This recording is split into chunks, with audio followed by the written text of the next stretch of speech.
Mon mari a regardé sa maîtresse jeter la poussette de mon bébé sous la pluie, m'accusant d'être une honte. Je suis parti en silence avec mon enfant. 3 heures plus tard, une notification l'a fait hurler. Chloé Dubois a lancé la poussette de mon bébé à travers les grilles en fer forgé du domaine de Chloé Dubois, en plein sous la pluie battante. Mon mari se tenait à côté d'elle sous le portique en pierre du porche, me disant que j'étais une honte pour sa famille. Je serrai notre fils de 3 mois contre ma poitrine, fixai la boue éclaboussée sur sa poussette, et pris une seule photo avant de m'éloigner. Nicolas pensait que mon silence signifiait que j'avais finalement craqué. Il aurait dû être plus intelligent. À minuit, le manoir de Montaigne, en Normandie, où il l'avait installé, ne lui appartiendrait plus. Chloé n'avait pas jeté la poussette par accident. Elle avait posé ses 2 mains parfaitement manucurées sur la poignée, m'avait souri à travers les barreaux de fer de la grille, et l'avait poussée avec une telle force qu'elle avait basculé avant de heurter l'allée mouillée. Une roue tournait sous la pluie. La couverture en cachemire gris clair que j'avais soigneusement pliée dans le panier en était tombée et avait atterri directement dans une flaque. Pendant une seconde, j'ai arrêté de respirer. Mon fils, Nathan, a bougé contre mon épaule. Sa joue était chaude de sommeil. Sa petite main pressait contre ma clavicule. Il me faisait confiance car il était encore trop petit pour savoir que les adultes pouvaient être cruels juste pour le plaisir. La pluie martelait le domaine de la Croix, rendant les marches de granit glissantes et argentées. Derrière ces grilles se tenait la maison que Nicolas m'avait promise serait la nôtre. Après la naissance de Nathan, la chambre d'enfant que j'avais peinte moi-même se trouvait au 2e étage. Mon sac d'hôpital était toujours dans le placard. Ma chaise d'allaitement faisait face au jardin, et aux grilles, la maîtresse de mon mari riait. Peut-être que maintenant elle va comprendre, dit Chloé. Ses épouses. J'ai regardé droit à travers elle vers Nicolas. Il se tenait sous l'auvent, dans un long manteau de laine sombre, une main dans sa poche, sec et intacte par la tempête. Sa mère, Victoire de la Croix, se tenait derrière lui avec un verre de vin blanc, observant comme si elle regardait le chien mal dressé d'un voisin. Nicolas, dis-je. Ma voix semblait calme. Trop calme, soupira-t-il comme si je le dérangeais. Élodie, tu n'aurais pas dû venir ici en ayant l'air comme ça. L'air de quoi? Trop émotive, créant des drames avec un bébé sous la pluie. Je le fixais. C'est notre maison. Chloé rit de nouveau. Tu veux dire, sa maison? C'est à ce moment précis que j'ai compris. Je n'ai pas deviné. Je n'ai pas eu peur. J'ai compris que Nicolas n'avait pas seulement trompé. Il avait inséré Chloé sans accroc dans la vie dont j'avais été expulsé. Plus tôt ce jour-là, j'étais à un rendez-vous médical postpartum de routine. Nathan était capricieux, alors je suis allé directement de la clinique au domaine parce que sa tétine préférée avait été oubliée dans la chambre d'enfant. J'ai envoyé un SMS à Nicolas 2 fois. Il n'a pas répondu. Quand l'agent de sécurité à la grille a ouvert l'entrée latérale, Chloé est sortie vêtue de ma robe de chambre en cachemire crème. Ma robe de chambre, elle sentait mon shampoing. Au début, j'ai cru que mon esprit me jouait un tour cruel. Le manque de sommeil peut faire ça. 3 mois de nuit blanche, de points de suture, de taches de lait, de pleurs silencieux, et la distance grandissante de Nicolas avait rendu le monde flou. Puis Chloé s'est penchée pour regarder dans le siège auto de Nathan. « Quel bébé banal, dit-elle. Je suppose qu'il te ressemble. » Je lui ai dit de s'éloigner de mon enfant. Elle a déclaré que j'étais une intruse sur une propriété privée. Puis elle a jeté la poussette sous la pluie. Maintenant, Nicolas a lentement traversé l'allée, non pas vers moi, mais vers Chloé. Il a posé une main sur le bas de son dos. « Élodie, dit-il. Tu dois t'excuser. » Les mots frappèrent plus froidement que la pluie. Pourquoi? Pour avoir fait une scène à la maison de ma famille. Derrière lui, Victoire fit un signe de tête à peine perceptible, approuvant. J'ai ajusté Nathan plus haut dans mes bras. Mon fils était encore à moitié endormi. Cécile papillonnait. Une goutte de pluie roula de mes cheveux sur sa couverture, et je me suis retourné pour le protéger. Elle a jeté la poussette de notre fils sous la pluie, dis-je. Le muscle de la mâchoire de Nicolas a tressailli. Ce n'est qu'une poussette, Élodie. Ça peut être remplacé. C'est la poussette de Nathan. J'ai fixé l'homme que j'avais épousé il y a 5 ans. Nicolas Delacroix, m'avait tenu la main sur les marches de l'hôtel de ville de Paris et avait promis que nous construirions une vie libérée des règles étouffantes de sa mère. Il disait qu'il m'aimait parce que je n'avais pas besoin du nom de la croix. Il disait que mon indépendance le rendait fier. Après la naissance de Nathan, cette fierté s'est transformée en irritation.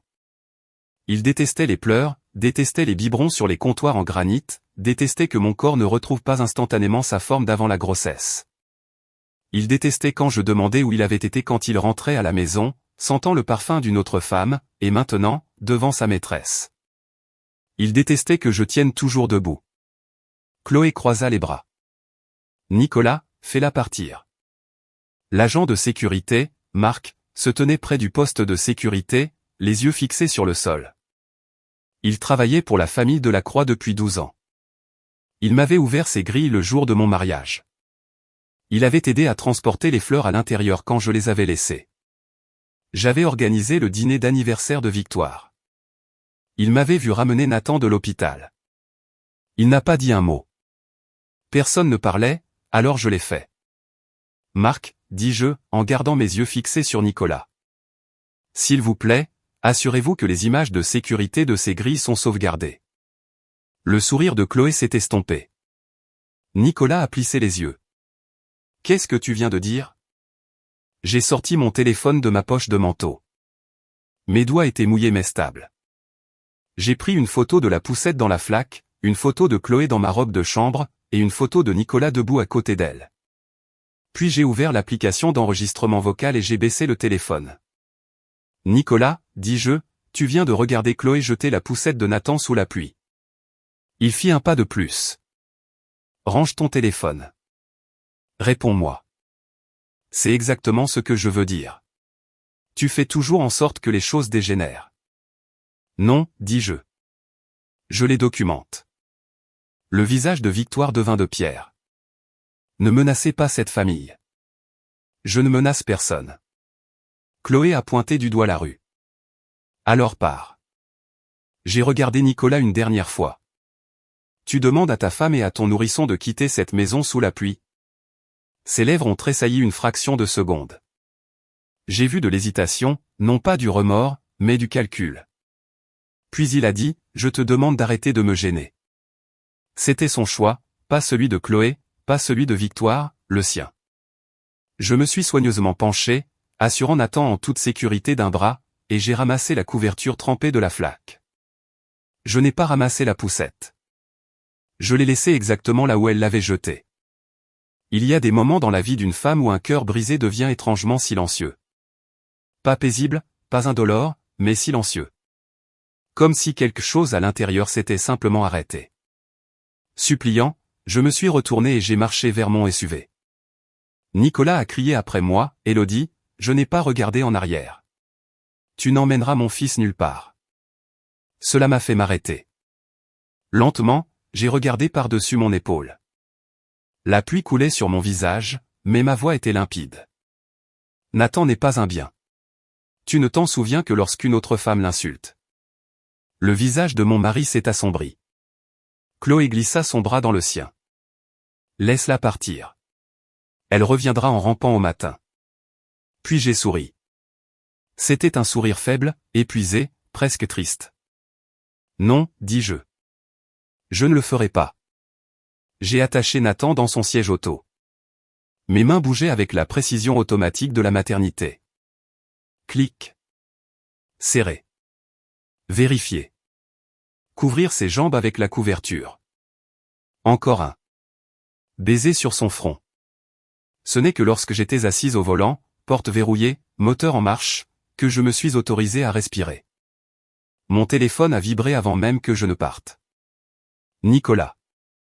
J'ai refusé l'appel. Une seconde plus tard, un SMS est arrivé. Ne rends pas cela plus moche que ça ne doit l'être. J'ai regardé à travers le pare-brise les grilles du domaine. Pendant 3 ans, j'avais essayé d'empêcher ce mariage de devenir laid. J'avais ignoré les nuits tardives, aplani les insultes, payé les factures que Nicolas avait oublié de mentionner, transféré de l'argent quand Victoire disait que les comptes familiaux avaient des problèmes de liquidité temporaire. Signer les rénovations parce que Nicolas disait que cela augmenterait la valeur du domaine et organiser des dîners enseignants à travers des protections postpartum parce que les apparences comptaient. J'avais pris la patience pour de l'amour. Tout cela s'est terminé à ces grilles. J'ai ouvert mes contacts et j'ai fait défiler jusqu'à un numéro que je n'avais pas appelé depuis près d'1 an. Papa. Mon pouce a plané sur l'écran. David Chevalier m'avait mis en garde contre les Delacroix. Il avait qualifié Nicolas de charmant, raffiné et entièrement creux. J'avais appelé mon père un tyran contrôlant. Nous nous étions dit des choses qui ne pouvaient être retirées. Depuis le mariage, nous ne parlions que pendant les vacances et par l'intermédiaire de mon jeune frère. Mais quand il a répondu, sa voix a changé la seconde exacte où il m'a entendu. Élodie. J'ai regardé Nathan dans le rétroviseur. Ses yeux étaient ouverts maintenant, grands et sombres. Il me regardait. Papa, dis-je, j'ai besoin d'un avocat. Pas d'hésitation. Es-tu blessé? Non. Le bébé a froid mais est en sécurité. Une pause. Que s'est-il passé? J'ai regardé le domaine une dernière fois. Chloé était partie. À l'intérieur, Nicolas se tenait sous le portique avec son téléphone à la main, furieux que je ne réponde pas. J'ai dit, Nicolas a choisi une autre femme aux portes de sa maison. Elle a jeté la poussette de Nathan sous la pluie. Le silence de mon père a duré exactement 3 secondes. Puis il a demandé, où es-tu?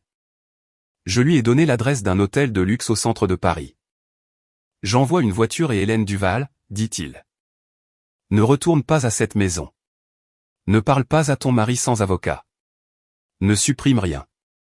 Je ne le ferai pas. Élodie. Oui. Sa voix devint plus froide que je ne l'avais jamais entendue. Ce domaine de Montaigne est gagé par le groupe Delacroix, n'est-ce pas? J'ai serré plus fort le volant. Je crois. Nicolas a mentionné un refinancement le printemps dernier. Alors va à l'hôtel. Il a dit qu'à minuit, cette maison ne leur appartiendrait plus. La chambre d'hôtel sentait le nettoyant citronné et la vieille moquette. Ce n'était pas l'endroit où j'imaginais passer la nuit avec mon fils de 3 mois. Il n'y avait pas de berceau, pas de fauteuil à bascule, pas de linge en mousseline soigneusement plié dans une commode, juste un lit king size, un bureau étroit et une vue sur les feux de circulation saignant rouge et vert contre la fenêtre mouillée, mais la porte était verrouillée. Personne ne pouvait m'ordonner de partir. Personne ne pouvait habiller sa maîtresse de ma robe de chambre et me traiter d'hystérique. J'ai posé Nathan au centre du lit sur une serviette propre et l'ai changé de son body humide. Sa peau était chaude, pas de fièvre. Il a émis un doux bruit offensé quand j'ai séché l'eau de pluie de ses cheveux. Je sais, ai-je murmuré. Je déteste aussi cette nuit. Mes mains n'ont commencé à trembler qu'après qu'il fut sec. Cela m'a mise en colère, non pas parce que je tremblais, mais parce que j'avais attendu un moment où personne ne pouvait le voir. Pendant des mois, j'avais feint le calme pour des gens qui ne le méritaient pas. Le calme quand Nicolas a sauté les cours prénataux. Le calme quand Victoire m'a dit qu'une vraie femme de la Croix n'allait pas en public. Le calme quand Chloé a commencé à apparaître sur des photos de lieux que Nicolas appelait des voyages d'affaires. J'étais tellement terrifié d'être la femme amère que je suis devenu une femme sans voix. Mon téléphone a vibré à nouveau. Nicolas, où es-tu? Nicolas, ramène Nathan à la maison. Nicolas, ma mère est bouleversée. J'ai laissé échapper un petit rire. Cela sonnait étrange dans la petite pièce. Sa mère était bouleversée. Pas mon fils dont la poussette était dans une flaque. Pas moi. Debout sous la pluie pendant que sa maîtresse jouait à la châtelaine. Sa mère. Un autre SMS est arrivé. Nicolas, tu es instable. Ne me force pas à prendre des mesures légales. Voilà. La première menace. J'ai pris des captures d'écran. Puis j'ai ouvert notre application bancaire commune. Le compte familial de la Croix m'était aussi familier qu'une blessure qui ne guérit jamais. L'hypothèque, les salaires du personnel, les soins de santé haut de gamme de Victoire, l'aménagement paysager, l'entretien de la cave à vin, les cotisations au country club de Nicolas, les dons faits au nom de Delacroix. Mon compte personnel comblait les trous de leur budget depuis 2 ans. Au début, Nicolas appelait ça des prêts relais, puis un investissement dans la famille. Au moment de l'arrivée de Nathan, il ne demandait plus et s'attendait juste à ce que les virements soient effectués. J'ai appuyé sur les paiements récurrents. Compte familial de la Croix, 15 000 € par mois. Compte personnel de Victoire de la Croix, 6 500 € par mois. Ligne de réserve du groupe de la Croix, 20 000 € par trimestre. J'ai regardé les chiffres puis j'ai annulé chaque virement programmé un par un. Annulé. Confirmé. Annulé. Confirmé. Annulé. Confirmé. À chaque fois, ce n'était pas de la vengeance. C'était comme retirer ma main d'une cuisinière chaude. Mon père a appelé 20 minutes plus tard. « Es-tu dans la chambre ?»« Oui. »« La porte est-elle verrouillée ?»« Oui. »« Bien. » Hélène Duval monte. À ce nom, j'ai redressé ma colonne vertébrale. Hélène Duval était l'une des avocates en droit de la famille les plus impitoyables de New York. Je l'avais rencontrée une fois à un gala de la Fondation Chevalier. Elle portait un tailleur bleu marine, parlait doucement, et terrorisait absolument les hommes qui confondaient le volume avec le pouvoir. « Papa, dis-je, je ne peux pas laisser cela se transformer en guerre publique. J'ai un bébé. » C'est devenu une guerre dès l'instant où il a menacé la garde. J'ai fermé les yeux. « Il t'a traité d'instable, Élodie ?» C'est ce que les hommes faibles appellent les femmes qui cessent d'obéir. Ma gorge s'est serrée. Pendant des années, j'avais été en colère contre mon père de ne pas accepter Nicolas. Ce soir, sa certitude me donnait l'impression d'une main me tenant. À propos de la maison. J'ai dit, j'ai découvert quelque chose il y a 18 mois. Le groupe de la Croix a utilisé le domaine comme garantie pour un prêt relais privé à court terme. Les paiements sont en défaut. Le prêteur cherchait une sortie propre. Je restais engourdi. Nicolas m'avait dit que la propriété était sécurisée. Nicolas avait menti. Dehors. Une sirène hurlait. Nathan a donné un petit coup de pied sous la couverture. Que signifie racheter la dette, ai-je demandé. Cela signifie que la dette appartient maintenant à Capital Chevalier. Quand ils ne parviendront pas à régler les arriérés, ce qu'ils feront, nous contrôlerons le chemin vers la saisie. Le prêteur précédent préparait déjà les documents. Je me suis tendu. Papa, je ne veux pas que tu gères mon divorce pour moi. Je ne gère pas ton divorce. J'achète de l'immobilier en difficulté. Malgré tout, j'ai presque souri. C'est tellement toi. Il se trouve aussi que c'est la maison où une femme a jeté la poussette de mon petit-fils sous la pluie. Le silence pesa sur la ligne. J'ai regardé Nathan. Il s'était de nouveau endormi, sa petite bouche détendue. J'aurais dû t'appeler plus tôt, dis-je. Oui, dit mon père. Tu aurais dû. L'honnêteté m'a piqué, mais ce n'était pas cruel. Puis il a ajouté, mais tu as appelé ce soir. C'est tout ce qui compte. On a frappé à la porte. J'ai figé. Élodie, dit mon père, regarde par le Judas. J'ai pris mon téléphone avec moi et j'ai regardé. Une femme en manteau camel, tenant une mallette en cuir, se tenait dans le couloir. Un agent de sécurité de l'hôtel se tenait derrière elle. C'est Hélène. Laisse-la entrer. Garde-moi en haut-parleur. Hélène Duval est entrée comme si elle sortait d'une salle d'audience directement dans la tempête qu'elle anticipait. Elle avait la fin de la quarantaine, des mèches argentées dans ses cheveux foncés, ses yeux étaient attentifs et calmes. Madame de la Croix, dit-elle. Chevalier, dis-je avant de pouvoir me retenir. Son expression n'a pas changé, mais quelque chose comme de l'approbation a vacillé dans ses yeux. Mademoiselle Chevalier. C'était la première fois depuis des années que quelqu'un m'appelait par mon nom de jeune fille et cela ressemblait à une porte qui se déverrouille. Hélène s'est assise au bureau et a sorti un bloc-notes jaune. J'ai besoin d'une chronologie, dit-elle. Commencez à partir du moment où vous êtes arrivé aux grilles. Je lui ai tout raconté. Les grilles, la robe de chambre, les insultes, la poussette, mes mots, Victoire qui regardait, Marc au poste de sécurité, les photos, l'enregistrement audio, les messages textes. Hélène prenait des notes sans m'interrompre. Quand j'ai fini, elle m'a tendu la main. Puis-je voir les photos? Je lui ai tendu mon téléphone. Sa mâchoire s'est serrée en voyant la poussette. C'est utile, dit-elle. Utile, semble cynique. Les preuves commencent souvent de manière cynique. Elle a transféré les médias vers un dossier sécurisé et a demandé le fichier audio. Puis elle a regardé les SMS de mon mari. Il a déjà menacé d'intenter une action en justice, a-t-elle noté. Bien. Très bien. J'ai cligné des yeux. Bien. Cela montre que son premier instinct était le contrôle, pas le bien-être de son enfant. J'ai regardé Nathan.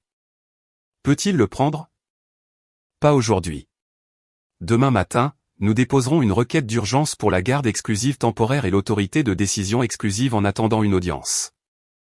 Nous demanderons également que toute visite soit strictement supervisée étant donné l'incident au gris et son incapacité à protéger l'enfant d'un environnement hostile. La poussette était vide, ai-je dit, l'enfant était présent. Vous avez été forcé de le protéger des éléments pendant que son père intensifiait un conflit. Le pédiatre le documentera. J'ai hoché lentement la tête. Le stylo d'Hélène a recommencé à bouger. Avez-vous accès au dossier financier de la famille Delacroix? Oui. Téléchargez tout.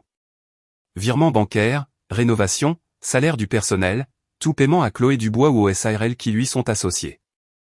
C'est une décoratrice d'intérieur, dis-je, où elle se dit-elle. Il pourrait y avoir des factures. Un souvenir froid m'a envahi.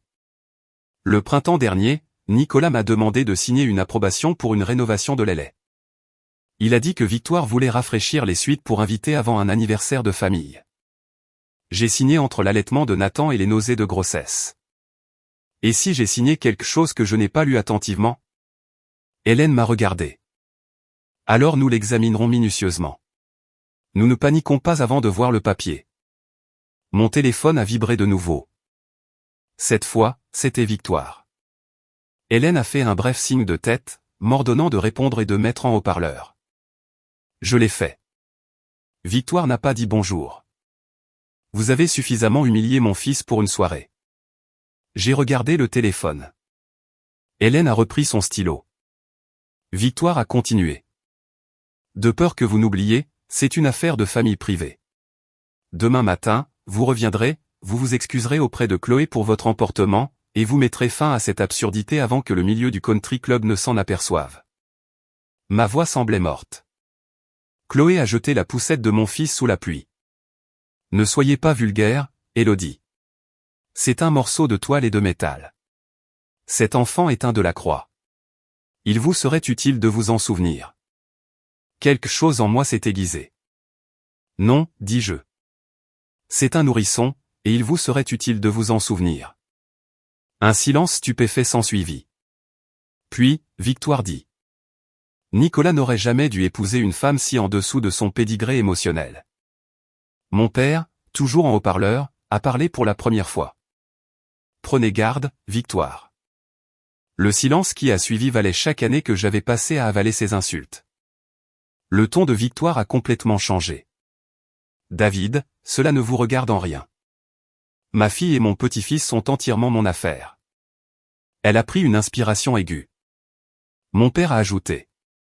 Parlez de nouveau à Élodie sans avocat présent et vous le regretterez par écrit. L'appel s'est déconnecté. Hélène m'a regardé. C'était aussi utile. J'ai presque ri de nouveau. Puis mon père a dit, Élodie, la feuille de condition est signée. Mon pouls a ralenti. Qu'est-ce que ça veut dire? Cela signifie que le prêteur a accepté. Capital Chevalier contrôle l'hypothèque à 7 secondes exactes. Les choses vont aller vite à partir de maintenant. J'ai regardé par la fenêtre striée de pluie. De l'autre côté de l'État, Nicolas se tenait toujours à l'intérieur d'un manoir qu'il croyait prouver mon impuissance. À minuit, ai-je demandé. Avant minuit, dit mon père, ils ne le savent juste pas encore. Je n'ai pas dormi. Nathan a dormi par courtes et agitées périodes, recroquevillé en une petite boule contre mon côté. Chaque fois qu'il soupirait, mes yeux s'ouvraient. Chaque fois que mon téléphone s'allumait, mon estomac se serrait avant que je ne me rappelle que la peur n'était pas une stratégie. À 6 heures du matin, Nicolas avait envoyé 14 messages textes. Tu exagères. Ma mère est prête à te pardonner si tu t'excuses. N'entraîne pas ton père là-dedans. Chloé pleure à cause de ce que tu as causé. Ramène Nathan à la maison. Je les ai tous sauvegardés. À 7h15, Hélène est revenue avec du café, un scanner portable et une ébauche de requête de garde déjà à moitié terminée. Mon père a envoyé un SUV noir avec un siège auto pour bébé correctement installé, et un chauffeur qui n'a posé aucune question. À 8 heures, j'étais dans la salle de conférence privée de Capital Chevalier pour la première fois en 3 ans, le bâtiment n'avait pas changé. Hall en marbre blanc, ascenseur silencieux, orchidées fraîches arrangées avec une retenue coûteuse. Le monde de mon père avait toujours été contrôlé, raffiné et stratégique. À 26 ans, j'avais fui tout cela directement vers Nicolas parce que je pensais que l'amour devait être plus chaleureux que l'héritage. Maintenant, assise derrière les murs de verre avec mon fils endormi, je voyais la différence entre le contrôle et la sécurité. Mon père est entré avec 2 avocats d'affaires et un dossier suffisamment épais pour me couper le souffle. Il s'est arrêté quand il a vu Nathan un instant. David Chevalier n'était pas l'homme craint dans les salles de conseil. C'était un grand-père voyant son petit-fils après trop de mois de fierté et de distance. Puis-je, demanda-t-il. J'ai hoché la tête. Il a touché un doigt le petit pied de Nathan à travers la couverture comme s'il demandait aussi la permission du bébé. Il te ressemble, dit-il. Nicolas dit qu'il ressemble à un Delacroix. Le visage de mon père s'est endurci. Nicolas dit beaucoup de choses qui ne sont pas vraies. L'une des avocates a fait glisser les documents sur la table. Voici où nous en sommes, dit-elle. Le groupe Delacroix a utilisé le domaine de Montaigne comme garantie pour un prêt privé à taux élevés. Ils ont manqué de paiement. Le prêteur avait le droit de demander le remboursement intégral du prêt. Capital Chevalier a racheté cette créance hier soir. J'ai parcouru les pages. Chiffres, dates, avis de défaut. Nicolas avait tout caché. Le domaine n'était pas sécurisé. L'argent saignait. Que se passe-t-il ensuite, ai-je demandé. L'avis de défaut formel est envoyé aujourd'hui, a déclaré l'avocate. Ils auront une courte période de grâce pour payer le solde intégralement. Étant donné leurs problèmes de liquidité, ils ne pourront pas le faire sans capital extérieur. Nous entamerons immédiatement une procédure de saisie basée sur les termes du transfert rapide de contrôle par défaut. Peuvent-ils se battre? Ils peuvent essayer. Cela nécessitera d'ouvrir leur livre à la cour. Mon père s'est assis en face de moi. C'est votre décision, a-t-il dit. J'ai racheté la créance parce que la rapidité était essentielle. Ce que nous en faisons maintenant dépend de vous. Je l'ai regardé attentivement. Ne me transformez pas en quelqu'un qui détruit les gens juste parce que je suis blessé. Je n'aurai pas à le faire. Vous n'êtes pas cette personne. Je veux la sécurité pour Nathan. Je veux la vérité dans les registres. Je veux un divorce. Je veux que chaque euro que j'ai mis dans cette famille soit comptabilisé. Je veux Chloé hors de ma robe de chambre et hors de la chambre de mon fils. Raisonnable, dit Hélène. Mon père fit un signe de tête sec. Alors c'est ce que nous exécuterons. Mon téléphone a sonné. Nicolas. Hélène m'a fait signe de répondre. J'ai mis en haut-parleur. Élodie, a aboyé Nicolas. Où diable es-tu avec un avocat? Une pause. Quoi? Ne m'appelle pas à moins que cela ne concerne Nathan et puisse être documenté par écrit. Il laissa échapper un petit rire sec d'incrédulité. Tu as engagé un avocat parce que Chloé a déplacé une poussette? Parce que tu as choisi ta maîtresse plutôt que ton enfant devant des témoins. N'utilise pas ce mot. Chloé n'est pas le problème ici. Non, dis-je, tu le es. Le silence tomba dans la pièce. La voix de Nicolas baissa. Tu dois réfléchir très attentivement si tu veux transformer cela en bataille pour la garde. Je ferai en sorte que tout le monde sache que tu as abandonné le domicile familial. Je suis parti après que ta petite amie ait jeté les affaires de notre fils sous la pluie. Et tu m'as dit de m'excuser. Tu ne peux pas changer ça. J'ai regardé Hélène. Elle a levé un sourcil. J'ai répondu, es-tu sûr? Nicolas n'a pas répondu immédiatement. Puis il a dit, ma mère veut organiser une réunion de famille ce soir. Non, ce n'était pas une demande. C'était une invitation refusée. Tu viendras à la maison, Élodie. J'ai regardé le dossier devant moi, l'avis de défaut, le nom de Delacroix imprimé sur une dette qu'il ne pouvait pas payer. Non, Nicolas. J'arriverai à cette propriété lorsque mon conseil l'estimera appropriée.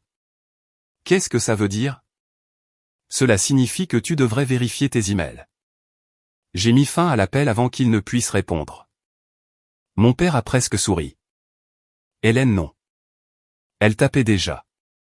Ne soyons pas trop théâtrales, dit-elle. Tentant, mais inutile. Je sais. Excellent. Nous gagnons en étant ennuyeux et précis. Ennuyeux et précis est devenu mon armure. Cet après-midi-là, j'ai emmené Nathan chez le docteur Sophie Laurent. Elle l'a examiné, a documenté une légère exposition, a enregistré ma déclaration sur l'incident et a demandé « Vous sentez-vous en sécurité à la maison ?» Cette question a failli me briser. Non pas parce qu'elle était dramatique, mais parce qu'elle était routinière, une case à cocher sur un formulaire, une question posée aux femmes lorsque le monde les a déjà silencieusement trahies. Non, ai-je dit, je ne me sens pas en sécurité. Elle m'a regardé avec une douceur professionnelle. Alors je le noterai dans votre dossier. Après le rendez-vous, je me suis assise dans ma voiture et j'ai ouvert mes archives email. Recherche, Chloé Dubois. Rien. Puis j'ai tapé, Dubois intérieur SARL. 3 résultats sont apparus. Une facture de 35 000 euros. Une de 60 000 euros. Une de 100 000 euros. Toutes payées depuis le compte de réserve que j'avais alimenté. Nom du projet, rafraîchissement LA. Mes mains sont devenues engourdies. Nicolas avait emménagé Chloé dans l'LA. J'avais payé pour le stratagème et les pièces insensées où mon mari couchait avec sa maîtresse. Pendant une minute entière, je n'ai rien fait. Je n'ai pas pleuré. Je n'ai pas crié. J'ai regardé les voitures passer devant mon pare-brise pendant que quelque chose de dur s'installait dans ma poitrine. Puis j'ai transféré toutes les factures à Hélène. Sa réponse est venue rapidement. Continuez à creuser. Et je l'ai fait. J'ai trouvé des reçus de bijoux cachés comme cadeau client, des factures d'hôtel marquées comme retraite de conseil, un dépôt de garantie pour un appartement de luxe au nom de Chloé et un virement bancaire du compte de la Croix 2 jours avant ma baby shower. La trahison n'avait pas commencé par un baiser. Elle avait commencé par de la comptabilité. Ce soir-là, un coursier a remis l'avis formel de défaut au manoir de Montaigne. Nicolas a appelé 6 fois. Je n'ai répondu à aucune. À 21h40, il a envoyé un SMS, « Que as-tu fait ?» J'ai regardé Nathan, dormant paisiblement dans un berceau que mon père avait arrangé. Puis un autre SMS est arrivé. Ma mère est hystérique. Chloé dit que tu essaies de nous détruire. J'ai tapé une phrase. Non, Nicolas, j'ai juste fini de te subventionner. Mais je ne l'ai pas envoyé. Au lieu de cela, j'ai supprimé le texte et je n'ai rien envoyé parce que le silence, lorsqu'il est choisi librement, n'est pas une faiblesse. C'est une porte verrouillée. Vers minuit, Hélène a transmis le paquet de documents final. Capital Chevalier contrôlait entièrement la dette. Le domaine de Montaigne n'était plus un symbole du pouvoir de Nicolas. C'était une garantie entre les mains de mon père, et bientôt ce serait entre les miennes pour décider de son sort. Une minute plus tard, Nicolas a de nouveau envoyé un SMS. Demain, tu t'excuseras auprès de Chloé. J'ai fixé l'écran jusqu'à ce qu'il s'éteigne. Puis j'ai enfin envoyé mon premier SMS. Conservez toutes les images des caméras de sécurité de la propriété pour hier. Entre 16h et 18h, la suppression ou l'altération de ces fichiers peut entraîner des conséquences légales. 3 points sont apparus, ont disparu, sont réapparus. Puis Nicolas a répondu, « Tu es une femme stupide. » Je l'ai sauvegardé aussi. Je suis retourné au domaine 2 jours plus tard, accompagné de mon avocat, d'un inspecteur immobilier commercial et d'un nourrisson endormi. Non pas parce que Nicolas m'avait convoqué, mais parce que Capital Chevalier avait ordonné une inspection extérieure et intérieure du bien immobilier, conformément aux termes du prêt en défaut. Cette distinction était importante. Alors que le SUV noir tournait sur la longue allée privée, ma poitrine s'est serrée malgré tout. Le manoir de la Croix se dressait devant, tout en pierre pâle et fenêtres froides, magnifique d'une beauté que certaines cages possèdent. J'avais jadis me tenu dans son hall d'entrée dans une robe blanche pendant que Nicolas me murmurait que j'appartenais ici. Maintenant, les grilles s'ouvraient pour moi parce que l'influence l'exigeait. Marc était au poste de sécurité. Son visage était pâle. Me voyant, il sortit dans le brouillard. « Madame de la Croix, dit-il, puis se corrigea. « Mademoiselle Chevalier. » Cette petite correction a failli me défaire de mon calme. « Marc, je suis désolé, dis-je doucement. Il a dégluti à propos de cette soirée. J'aurais dû dire quelque chose. Oui, dis-je. Tu aurais dû. Il baissa les yeux, puis dit. J'ai sauvegardé les images. L'air changea. Hélène se tourna légèrement. Marc jeta un coup d'œil vers la maison. Le système écrase les données tous les 7 jours à moins d'être archivé manuellement. Monsieur Delacroix m'a dit de couper l'incident et de le lui envoyer. J'ai fait une copie complète sur une clé USB avant de le faire. Pourquoi, ai-je demandé. Parce que la poussette était pour un bébé, dit-il. Et parce qu'elle a ri. Pendant un instant, je ne pouvais pas parler. Hélène lui tendit sa carte de visite. Appelez-moi aujourd'hui. N'envoyez rien d'autre à personne. Il hocha la tête. La porte d'entrée s'ouvrit avant que nous n'atteignions les marches. Victoire Delacroix se tenait là, en perles, soit bleu marine et fureur absolue. Derrière elle, Chloé s'appuyait contre la rampe de balustre en saumon dans un pull en maille torsadé blanc que je reconnaissais parce qu'il était le mien. Nicolas se tenait près de la cheminée avec un verre de scotch, posant en autorité, espérant que cela le rendrait réel. Élodie, dit Victoire, c'est très inapproprié. J'ai ajusté la couverture de Nathan. Bonjour. Ne me dites pas bonjour. Vous faites entrer des étrangers dans cette maison. Hélène s'avança. Hélène Duval, avocate de Mademoiselle Chevalier. Voici Monsieur Morel, un inspecteur immobilier retenu par le créancier hypothécaire. Nicolas fronça les sourcils. Créancier hypothécaire? Chloé laissa échapper un rire aigu. Quel genre de coup est-ce là? Je la regardai. Tu portes mon pull. C'est jour ou gire. Nicolas posa son verre. Élodie, ça suffit. Je ne lui répondis pas. L'inspecteur ouvrit sa tablette. Nous sommes ici pour documenter l'état de la propriété conformément à la clause d'accès aux biens immobiliers. Le visage de Victoire changea. Elle comprenait le langage de l'argent plus vite que le langage de la moralité. Quel créancier hypothécaire, demanda-t-elle. Hélène tendit un dossier à Nicolas. Il l'ouvrit avec un agacement visible. Puis il se figea. Victoire arracha la première page de ses mains. Chloé jeta un coup d'œil par-dessus son épaule. La pièce devint silencieuse. Nicolas me regarda. Tu as impliqué ton père là-dedans? Non, dis-je. Tu as impliqué des créanciers quand tu as hypothéqué la maison et fait défaut. Chloé cligna des yeux. Fait défaut?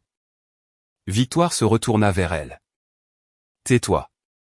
Cela me dit que Chloé n'était pas au courant. Excellent.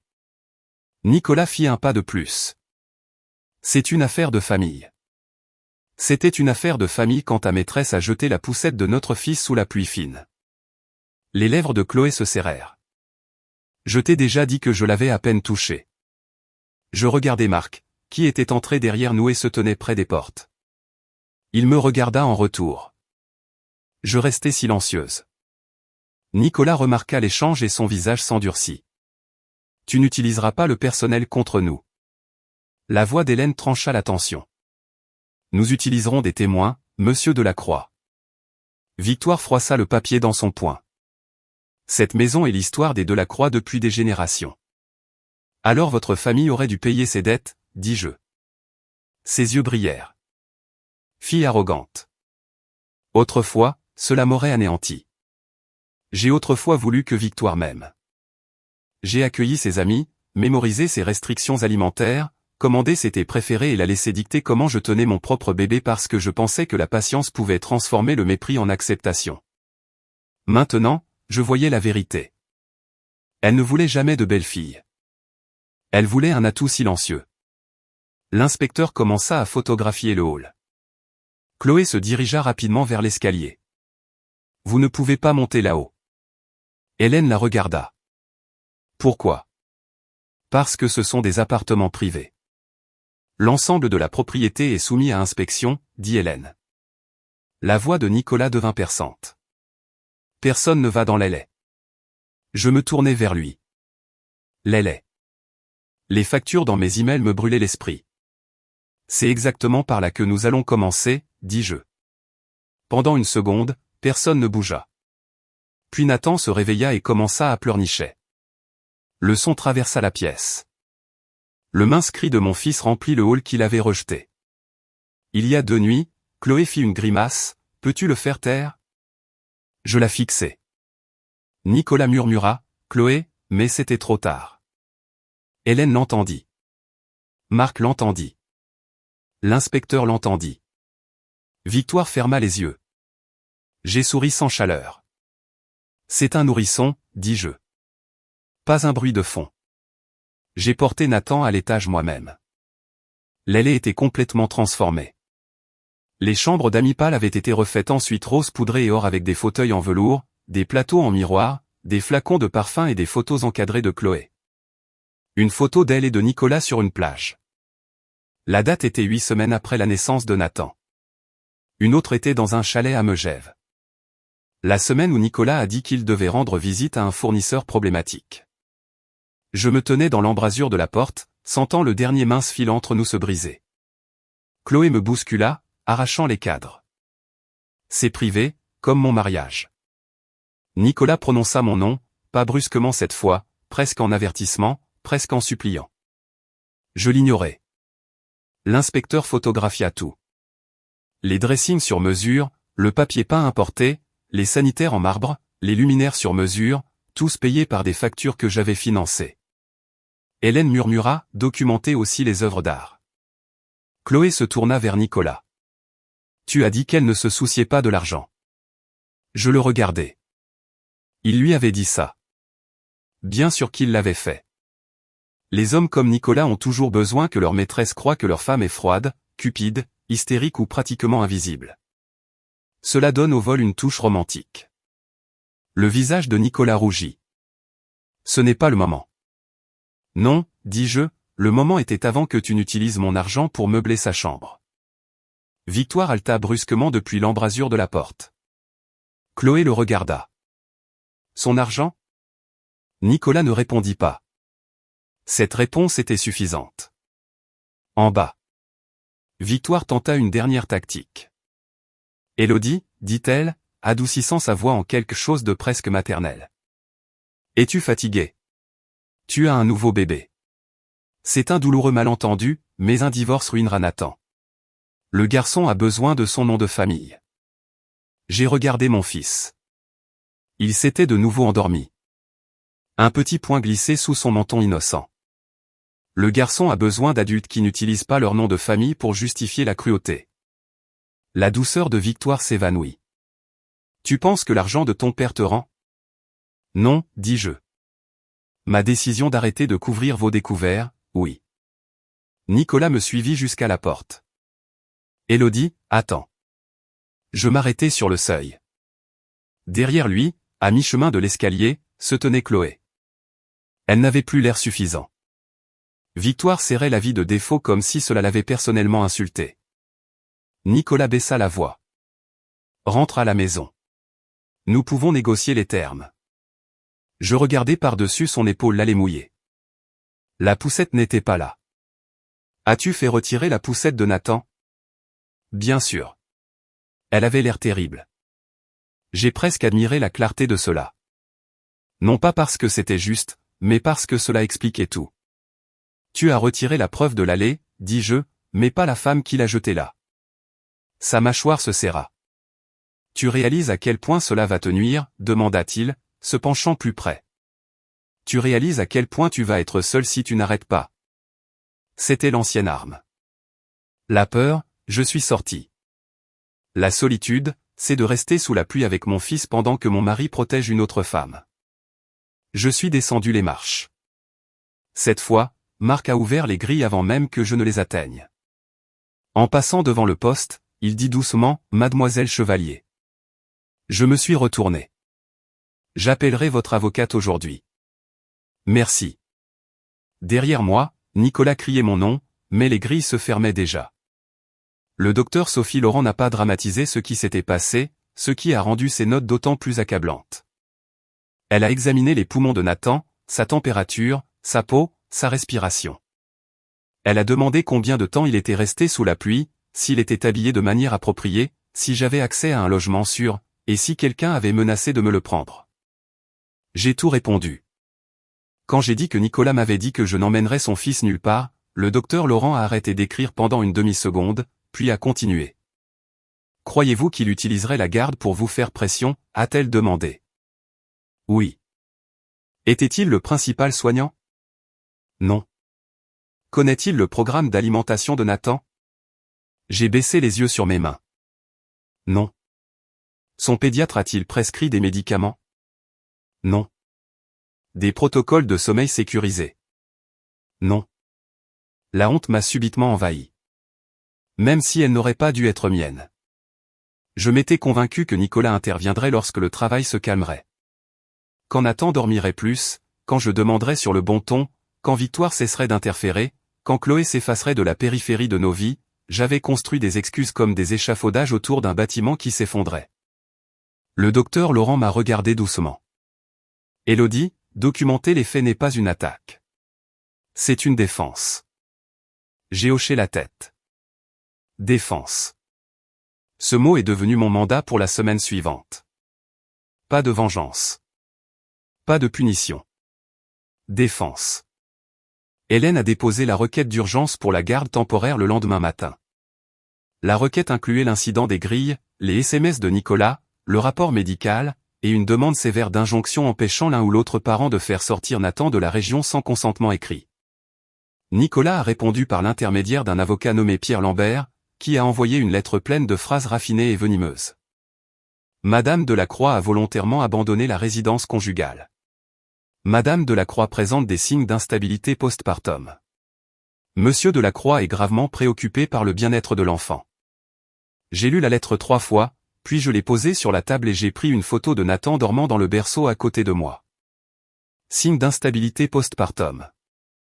C'est ce qu'ils appelaient une mère sortant de la pluie. Hélène n'a pas été surprise. C'est une pratique courante, dit-elle. Sale, mais courante. Comment réagissons-nous? Avec des papiers. Toute la journée. Nous avons construit la chronologie. Mes papiers de sortie d'hôpital, l'acte de naissance de Nathan, les visites pédiatriques où j'étais le seul parent présent, les reçus de pharmacie, les factures de consultants en lactation, les journaux de livraison de courses. Les factures de l'infirmière de nuit pendant les 2 premières semaines, payées par mon compte après que Nicolas ait refusé, affirmant que les femmes géraient les bébés depuis la nuit des temps. Puis les finances. La parajuriste d'Hélène a créé des colonnes. Dépenses du ménage payées par Élodie. Dépenses personnelles payées par Élodie. Obligations familiales Delacroix payées par Élodie. Paiements associés à Chloé Dubois. La dernière colonne a grossi le plus vite. Le dépôt de l'appartement, les bijoux, les voyages, les factures de design. Un chef privé pour un dîner client un week-end. Nicolas a dit qu'il était en retraite de conseil des journées de spa et un achat d'une boutique de bébé haut de gamme qui m'a coupé le souffle une seconde. Une boutique de bébé. Chloé n'avait pas d'enfant. Le reçu était pour une couverture en cachemire pour bébé. Je me suis souvenu avoir demandé à Nicolas pourquoi il était rentré avec un sac de ce magasin. Il a dit que c'était un cadeau pour un collègue. Je l'avais cru parce que j'étais trop fatigué pour douter. Hélène a observé mon visage. Avez-vous besoin d'une pause? Non, dis-je, je dois savoir ce que mon mariage m'a coûté. Et nous avons continué. Ce soir-là, mon père est venu à l'appartement qu'il m'avait loué. Ce n'était pas l'un de ces pantous ultra luxueux. J'avais refusé cela immédiatement. C'était un condo meublé tranquille près du pédiatre, sécurisé avec un portier, sur mais sans prétention. Il a apporté de la soupe, des couches et un petit éléphant en peluche. Je ne sais pas ce que les bébés aiment, dit-il. Ils aiment être au sec, nourris, et ne pas être utilisés comme levier dans des jeux de pouvoir. Il m'a regardé longtemps. Tu ressembles à ta mère. Ma mère est morte quand j'avais 19 ans. Certains deuils se cachent sous les planchers de votre vie. Vous oubliez qu'ils sont là jusqu'à ce que quelqu'un marche exactement au bon endroit. J'ai pris l'éléphant. Elle aurait détesté Nicolas. Elle aurait vu Claire en lui plus vite que moi. J'étais en colère contre toi de voir Claire en lui, dis-je. Je sais. Il s'est assis en face de moi pendant que Nathan dormait dans mes bras. Je n'aurais pas dû te faire choisir entre l'amour et mes avertissements. Ma gorge serrée. Tu ne m'as pas fait choisir. J'ai juste fait un mauvais choix. Tu as fait un choix plein d'espoir. Ce sont des choses différentes. Pour la première fois depuis les grilles, j'ai pleuré. Pas bruyamment, pas de manière dramatique, juste des larmes coulant sur mon visage pendant que Nathan respirait contre ma poitrine, et mon père était assez proche pour m'ancrer, mais assez loin pour ne pas m'étouffer. Après un certain temps, il a dit, les procédures concernant la maison avancent. Leur conseil a demandé une réunion. D'accord, tu veux que je sois dans la pièce?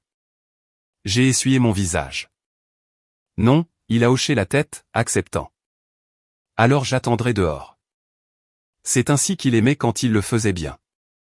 Le lendemain matin, Marc rencontra Hélène dans un parking à 2 pâtés de maison du palais de justice de Paris et lui remit une clé USB.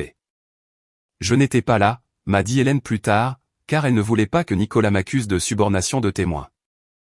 La vidéo était claire. Chloé aux grilles.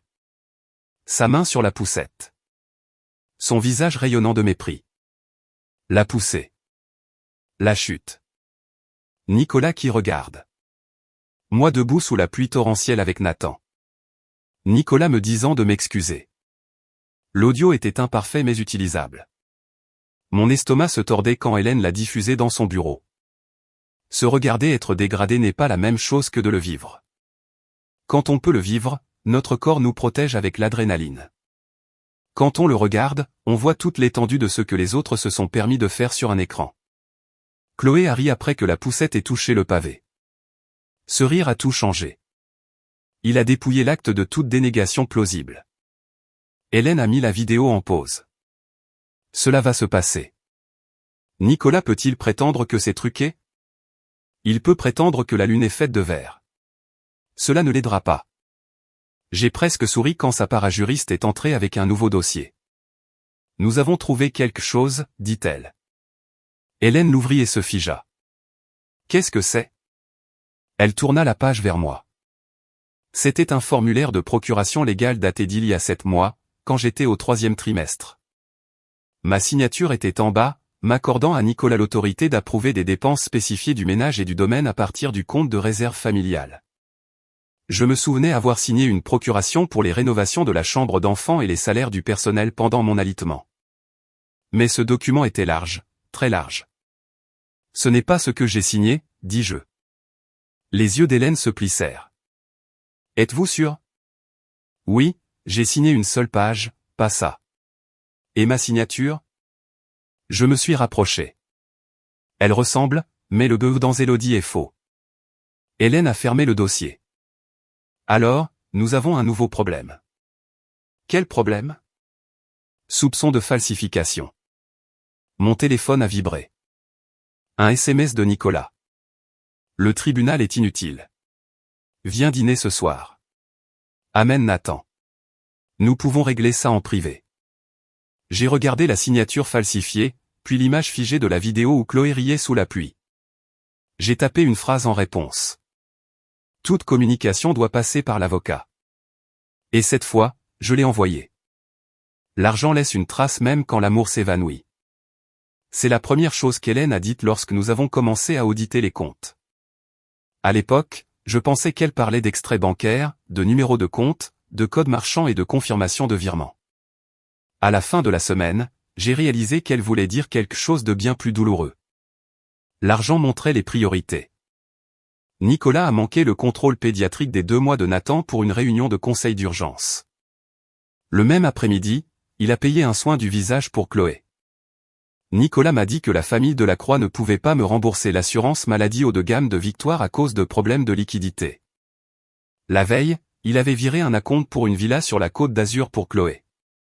Nicolas se plaignait que l'infirmière de nuit était un luxe dont nous n'avions pas besoin. Il a dépensé le double de ce montant pour un bracelet que Chloé portait sur l'une de ses photos Instagram. Chaque poste de dépense répondait à une question que j'avais autrefois trop peur de poser. Où étais-tu? Avec elle. Pourquoi étais-tu distant? Parce que j'étais commode, pas désiré. Pourquoi t'es-tu mis en colère quand j'ai posé des questions sur l'argent? Parce que tu dépensais le mien. Je me suis assise à la table de la salle de conférence d'Hélène avec un surligneur, marquant chaque transaction liée à Chloé. Jaune pour confirmer, rose pour suspecter, bleu pour les dépenses familiales de la croix que j'avais couverte, pendant que Nicolas détournait des fonds. À midi, les pages ressemblaient à une énorme ecchymose. La comptable judiciaire d'Hélène, Pauline, a tapé sur l'un des documents. Celui-ci est important, dit-elle. Le contrat pour la rénovation de l'aillet, du bois intérieur a facturé le groupe de la Croix, mais le paiement a été effectué depuis le compte de réserve qui était principalement alimenté par vous. Pouvons-nous le prouver? Oui. Le flux d'argent est une ligne droite. Vos dépôts arrivent le 1er du mois. Les paiements partent le 3. J'ai regardé à nouveau la facture. Tête de lit sur mesure, linge de maison italien, une coiffeuse intégrée, des panneaux muraux en soie. Je me suis souvenu de Chloé debout dans mon pull, gardant cette pièce. Elle savait, dis-je. Pauline n'a pas adouci le coup. Au minimum, elle savait que les paiements passaient par des comptes familiaux et Nicolas savait que vous les financiez. Oui. Le mot tomba lourdement, ne laissant aucune place aux excuses. Plus tard cet après-midi-là, Hélène a organisé un appel Zoom avec Pierre Lambert, l'avocat de Nicolas. Nicolas avait insisté pour être présent. J'ai appelé depuis le bureau d'Hélène. Nathan est resté avec mon père dans la pièce attenante. Nicolas est apparu à l'écran depuis son bureau à domicile, celui avec les livres de droit reliés en cuir qu'il ne lisait jamais, et un portrait de son grand-père derrière lui. Pierre était assis à côté de lui, l'air tendu. Il avait l'aura d'un homme qui regrettait déjà d'avoir accepté l'affaire. « Mesdames, messieurs », commença Hélène. Nous sommes ici pour discuter des paramètres de visite temporaire, des divulgations financières et de la préservation des preuves. Nicolas s'est penché vers la caméra. Élodie, c'est absurde. Tu laisses ton père transformer une dispute conjugale en une prise de contrôle hostile. J'ai croisé les mains. Ce n'est pas une dispute conjugale. Chloé a fait une erreur. Chloé a agressé la propriété de mon fils et tu l'as protégée. On ne peut pas agresser une propriété, a-t-il claqué. Non, dis-je, mais un juge pourrait comprendre ce à quoi ressemble la cruauté. Pierre s'est raclé la gorge. Restons constructifs. Hélène est passée à son ton le plus calme, le plus dangereux. Nous exigeons la divulgation complète de tous les paiements effectués à Chloé Dubois intérieur SARL et toute entité affiliée. Nicolas rit. Absolument hors de question. Le visage de Pierre se crispa. Hélène continua, nous exigeons également le document de procuration original signé du 18 mars. L'expression de Nicolas a à peine bougé. Mais je le connaissais. J'avais vu ce visage mentir sur des reçus d'hôtel, des nuits tardives et du rouge à lèvres sur des appelants. Sa colère éclatait toujours le plus vite lorsque la peur arrivait en premier. Quelle procuration, a-t-il demandé. Hélène sourit poliment. Celle sur laquelle vous vous êtes appuyé pour autoriser des dépenses accrues du fonds de réserve familiale. Pierre se tourna vers lui. Nicolas. Nicolas détourna le regard de la caméra. Je devrais vérifier. Je me suis penché en avant. Non, tu n'as pas besoin. Ses yeux se sont posés sur moi. Le 18 mars, j'étais enceinte de 7 mois. J'ai dit que j'étais alitée. Tu m'as apporté une seule page à signer pour les rénovations de la chambre d'enfant et les salaires du personnel. Tu te tenais près du lit et tu m'as traité de paranoïaque quand j'ai essayé de la lire. Sa bouche s'est légèrement ouverte. J'ai continué. Le document fourni par ton bureau fait 4 pages. Je n'ai pas signé ces conditions. Pierre se figea. La voix de Nicolas baissa. Attention, Élodie. Tu m'accuses d'un délit. J'énonce des faits concernant ma signature. Hélène a ajouté, nous soumettrons le document à un expert en écriture. Pierre a coupé le microphone de son côté. Le visage de Nicolas s'est tordu avant que l'écran ne devienne noir. Je me suis penché en arrière sur ma chaise. Mon cœur battait la chamade, mais mes mains étaient stables. 5 minutes plus tard, Pierre a remis le son. Mon client examinera les documents et répondra par l'intermédiaire de son avocat. Et votre client doit conserver tous les originaux, a déclaré Hélène. L'appel s'est terminé. J'ai expiré. Hélène m'a regardé. Excellent travail. Tu voulais crier. Mais tu ne l'as pas fait. Est-ce important? C'est plus important que tu ne le penses. Ce soir-là, Chloé a posté une photo sur Instagram, un cliché légèrement flou du grand escalier du manoir de Montaigne. Sa main reposait sur la rampe. La légende disait, certaines femmes partent parce qu'elles ne savent pas accepter la grâce. D'autres restent parce que c'est là qu'elles appartiennent. J'ai fixé la photo, puis j'ai pris une capture d'écran. En moins de 10 minutes, des commentaires, si élégants. Tu mérites le bonheur. Certaines personnes sont juste amères. Je savais ce qu'elle faisait. Elle construisait un récit public avant que le mien n'arrive devant un tribunal. Dans sa version, elle était une femme de grâce. J'étais une épouse hystérique. Nicolas était pris au piège d'un mauvais mariage. Nathan n'existait pas. J'ai envoyé la capture d'écran à Hélène. Sa réponse est venue instantanément. Parfait pour le dossier de diffamation. J'ai posé mon téléphone et j'ai regardé Nathan dormir sous l'éléphant en peluche que mon père lui avait apporté. Tu ne seras jamais invisible pour moi, ai-je murmuré. Le lendemain matin, un numéro inconnu m'a appelé. C'est Marc de la Grille. La voix a dit, je suis désolé de vous déranger. Mon estomac s'est noué. Que s'est-il passé? Madame Delacroix a découvert que j'avais copié la vidéo. Monsieur Delacroix m'a viré. J'ai fermé les yeux. Je suis tellement désolé. Vous avez dit la vérité. Oui, et c'est pourquoi j'appelle. Il y a autre chose. Je me suis redressé. Qu'est-ce que vous voulez dire? L'après-midi avant que vous n'arriviez aux grilles, Chloé est apparue avec des cartons de déménagement. Monsieur Delacroix a dit au personnel qu'elle resterait dans l'aile et indéfiniment. Victoire Delacroix nous a dit de ne pas vous en parler parce que vous étiez fragile postpartum. Fragile. Il y avait encore ce mot. Pas trahi, pas trompé. Fragile. Pouvez-vous mettre cela dans une déclaration sous serment, ai-je demandé. Oui. Sa voix baissa. Et à l'intérieur du portique, il y a une autre caméra de sécurité. Elle enregistre l'audio. J'ai arrêté de respirer. Nicolas le sait? Non, répondit Marc. Elle a été installée après des vols de colis l'année dernière. La famille l'a oubliée. J'ai fermé les yeux.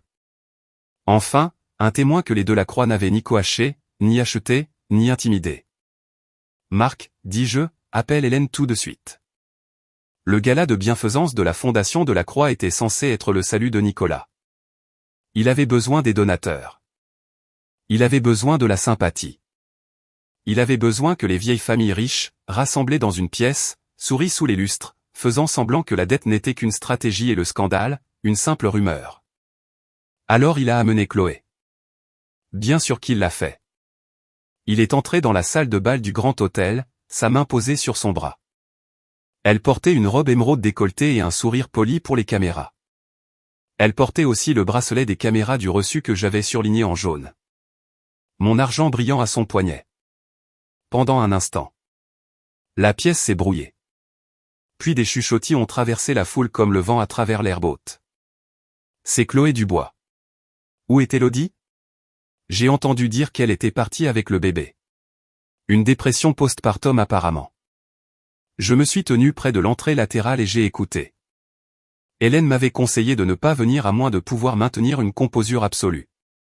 Mon père m'avait conseillé de ne pas venir à moins d'avoir un objectif précis. J'avais les deux. La Fondation Chevalier était répertoriée comme le principal bienfaiteur du gala, même si personne n'avait pris la peine de demander si j'approuvais toujours.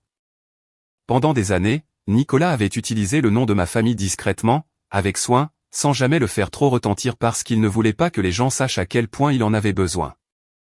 Ce soir, j'ai décidé que la précision importait. Je portais une simple robe noire à col montant, pas d'alliance, pas de bijoux ostentatoires. Mes cheveux étaient tirés en arrière. Mon père est entré à côté de moi, pas devant moi.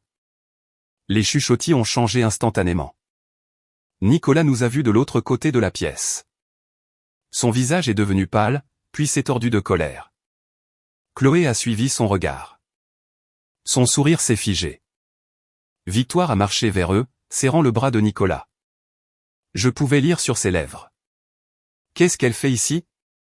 J'ai presque souri. Pour une fois, ce n'était pas moi qu'on interrogeait. La présidente du gala, Marguerite Picard, s'est précipité vers mon père avec un soulagement si palpable.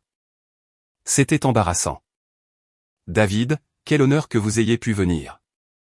Mon père m'a regardé. J'ai fait un pas en avant. Marguerite, j'ai besoin de clarifier quelque chose avant le début du programme. Son sourire a vacillé. Bien sûr. La Fondation Chevalier ne financera pas le gala de ce soir. Le sang a quitté son visage.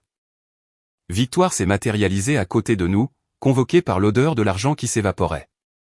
Élodie, dit-elle entre ses dents. Ce n'est ni le moment ni le lieu. Je me suis tourné vers elle. C'est exactement le lieu. Le nom de notre fondation est sur le mur des sponsors. Nicolas est arrivé. Chloé est restée un pas derrière lui. Ne fais pas ça, siffla-t-il entre ses dents. Je l'ai regardé. Ne fais pas quoi? Corrige le registre. Chloé a levé le menton. C'est tellement pathétique. J'ai jeté un coup d'œil à son bracelet. Porteur des bijoux achetés avec le compte familial d'une autre femme l'est aussi. Pourtant, nous sommes là.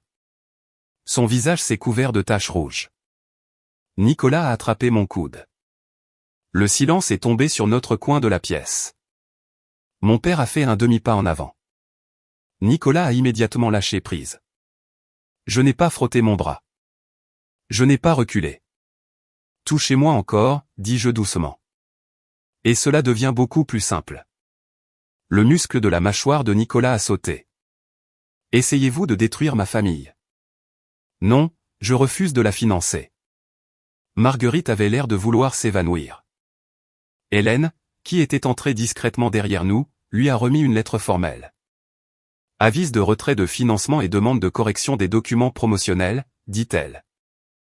Également, en attente de litiges financiers impliquant le groupe de la Croix.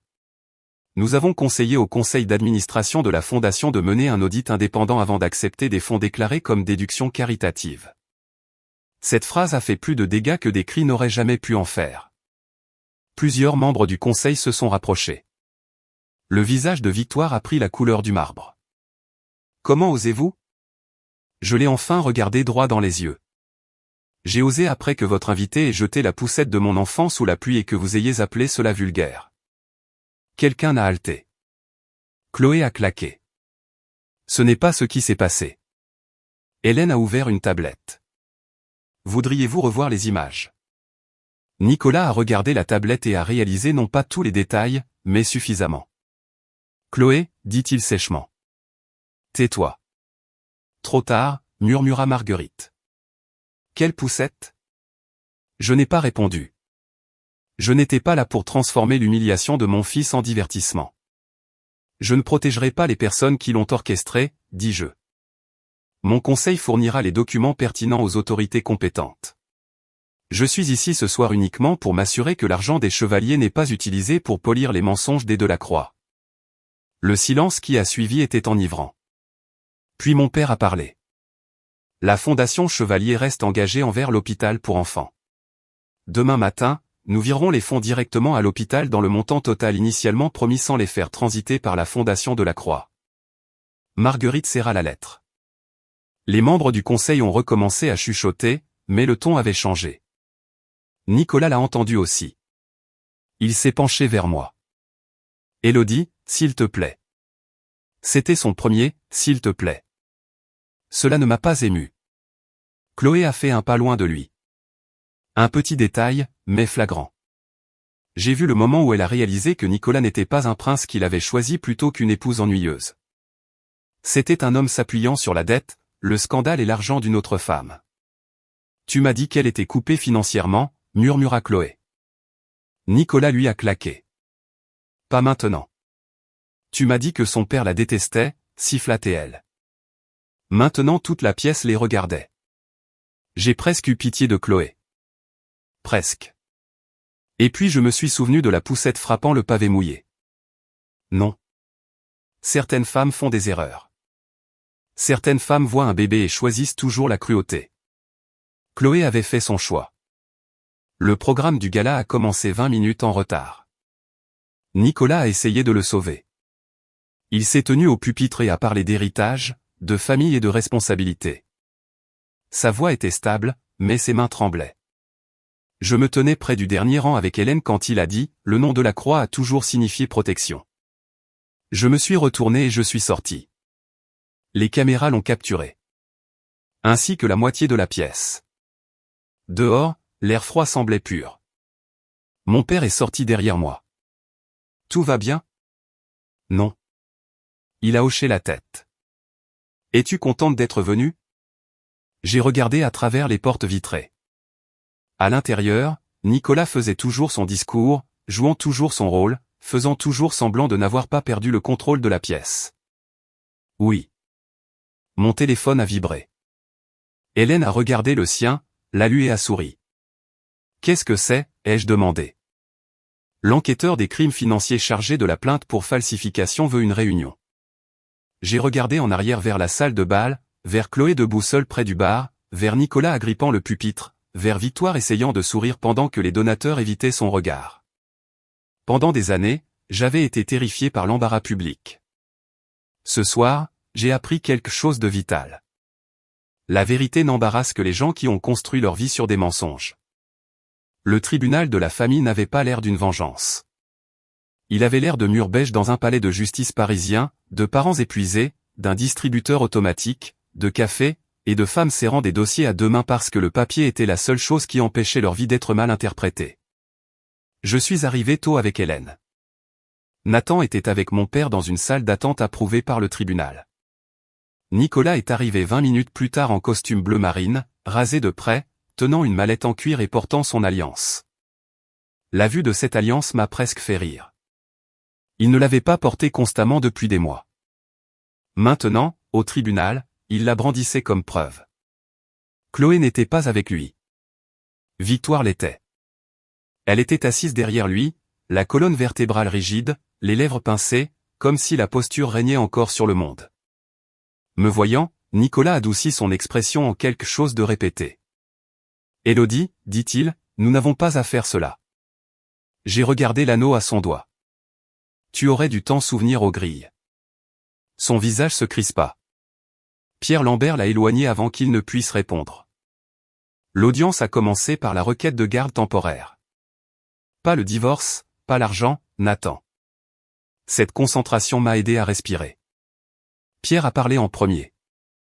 Il a dépeint Nicolas comme un père inquiet. Pris au dépourvu par mon départ émotionnel du domicile familial. Il a utilisé l'expression « stress postpartum » 3 fois.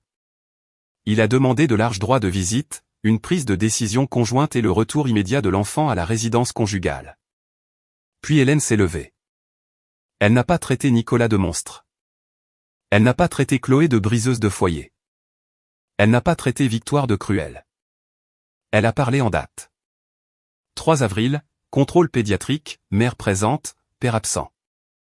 Document versé au dossier. 10 avril, vaccination, mère présente, père absent. Document versé. 2 mai, mère demande le remboursement d'une infirmière de nuit. Père refuse par email. Email versé. 15 mai, père passe la nuit en dehors de la résidence. Prétend plus tard une nécessité professionnelle. Reçu d'hôtel versé. Pierre objecta. Hélène continua calmement. Puis vint l'incident de la grille. Un écran fut baissé dans la salle d'audience. Le visage de Nicolas changea avant même que la vidéo ne commence. J'ai regardé le juge, pas l'écran. Chloé apparut. J'apparus avec Nathan. La poussée, la chute, la couverture touchant la flaque. Nicolas debout sous le portique. Ma voix petite mais claire. Tu viens de regarder Chloé jeter la poussette de Nathan sous la pluie. La voix de Nicolas. Range ton téléphone. L'expression du juge ne changea pas. Cela rendit les choses pires pour Nicolas. Puis vint l'audio de la caméra cachée du Porsche. Limpide. La voix de Chloé remplit la salle d'audience. Peut-être que maintenant elle va comprendre. Ce n'est pas un refuge pour les épouses abandonnées. J'ai serré mes mains fermement sous la table. Puis Nicolas, Élodie, tu dois t'excuser. Victoire regardait droit devant elle. Pierre avait l'air d'un homme dont la mallette venait de prendre feu. Le clip se termina. Personne ne parla. Hélène dit, l'enfant était présent. La mère a quitté les lieux pour assurer sa sécurité. Le père n'est pas intervenu, n'a pas vérifié l'enfant et a ensuite menacé d'intenter une action en justice lorsque la mère a cherché un refuge sûr. Pierre se leva lentement. Votre honneur. La poussette était vide. Le juge le regarda. Avocat, ce n'est pas la défense que vous croyez. J'ai expiré pour ce qui m'a semblé être la première fois depuis une éternité. Hélène a soumis le rapport médical du docteur Laurent, les messages textes de Nicolas et la déclaration sous serment de Marc. Pierre a tenté d'arguer que j'avais impliqué mon père pour punir financièrement Nicolas. Hélène a répondu par une seule phrase. Les questions financières sont distinctes de la sécurité immédiate de l'enfant. Mais la tentative de Monsieur Delacroix de dépeindre Mademoiselle Chevalier comme instable a commencé des heures après son propre échec à protéger son enfant d'un adulte hostile. Le juge s'est adressé directement à Nicolas. Vous avez dit à votre femme qu'elle devait s'excuser auprès de Mademoiselle Dubois après l'incident de la poussette. Nicolas déglutit. Les émotions étaient vives. Ce n'était pas mon intention. Ce n'était pas ma question, a dit le juge. Nicolas jeta un coup d'œil à Pierre. Pierre ne pouvait pas l'aider. Oui, dit Nicolas. Et quelle est votre relation avec Mademoiselle Dubois? Silence. Victoire ferma les yeux. C'est une amie proche, dit Nicolas. Hélène a diffusé l'extrait audio du couloir du gala. Celui dont je ne savais même pas qu'il existait jusqu'à présent. Juste la partie cruciale. Tu m'as dit qu'elle était coupée financièrement. Le juge a regardé Nicolas, une amie proche, a-t-elle répété. Nicolas est devenu rouge vif. À la fin de l'audience, les ordonnances temporaires étaient claires. J'ai obtenu la garde physique principale. Nicolas a obtenu des visites supervisées 2 fois par semaine dans un centre familial en attendant de nouvelles ordonnances. Aucun de nous ne pouvait faire sortir Nathan de la région sans son consentement écrit. Toute communication devait passer par une application de coparentalité. Nicolas a été interdit de mettre Nathan en contact avec Chloé Dubois, en attendant un examen séparé. Victoire a laissé échapper un petit bruit derrière lui. Nicolas s'est retourné, furieux. Mais la décision était prise. Devant le tribunal, il m'a rattrapé près des ascenseurs. Pour une fois, sa colère manquait de tout son vernis. Es-tu heureuse maintenant? Je l'ai regardé. Non. Alors pourquoi fais-tu ça? Parce que le bonheur n'est pas le but. La sécurité l'est. Son visage se tordit. Tu me prends mon fils. Je garde notre fils loin d'une femme que tu as autorisée à le dégrader et loin de la version de toi qui a cru que c'était acceptable. Tu sais que je ne ferai jamais de mal à Nathan. Je l'ai regardé longtemps. Nicolas, tu m'as déjà appris que tu peux te tenir assez près pour frapper et appeler ça de la distance. Il a tressailli. Pour la première fois, une douleur authentique a traversé son visage. Élodie, dit-il doucement. J'ai fait des erreurs. J'ai attendu.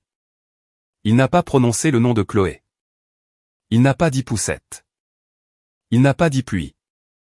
Il n'a pas dit que j'avais trahi notre enfant. Alors, je suis entré dans l'ascenseur. Il a posé sa main sur la porte. Ma famille me manque.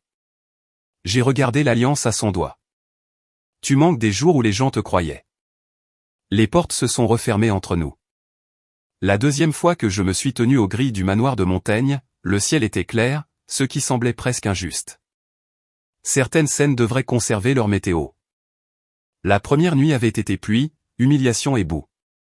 Ce matin, c'était un bleu vif et clair, assez pour exposer chaque fissure dans l'allée de pierre. Je suis arrivé avec Hélène, un agent immobilier, 2 huissiers de justice et un serrurier. Nathan n'était pas avec moi. J'avais appris que la protection signifie parfois laisser son enfant en dehors du champ de bataille, même si c'est la raison pour laquelle on se bat. La période de grâce pour le prêt en défaut avait expiré. Le groupe Delacroix n'avait pas payé. Capital Chevalier a exécuté l'acte de transfert de propriété plus rapidement que Nicolas ne l'avait prévu parce que Nicolas passait trop de temps à me menacer et trop peu de temps à lire ses documents de prêt. Légalement, le domaine ne lui appartenait plus. Pratiquement, aujourd'hui était le jour où tout le monde à l'intérieur découvrait ce que cela signifiait. Marc n'était pas à la grille. Il avait été viré pour avoir dit la vérité. Un gardien temporaire a ouvert les grilles après avoir vérifié les papiers. Il ne connaissait pas l'histoire, et cela a aidé. Il nous a traités comme toute autre entité légale avec une autorisation appropriée.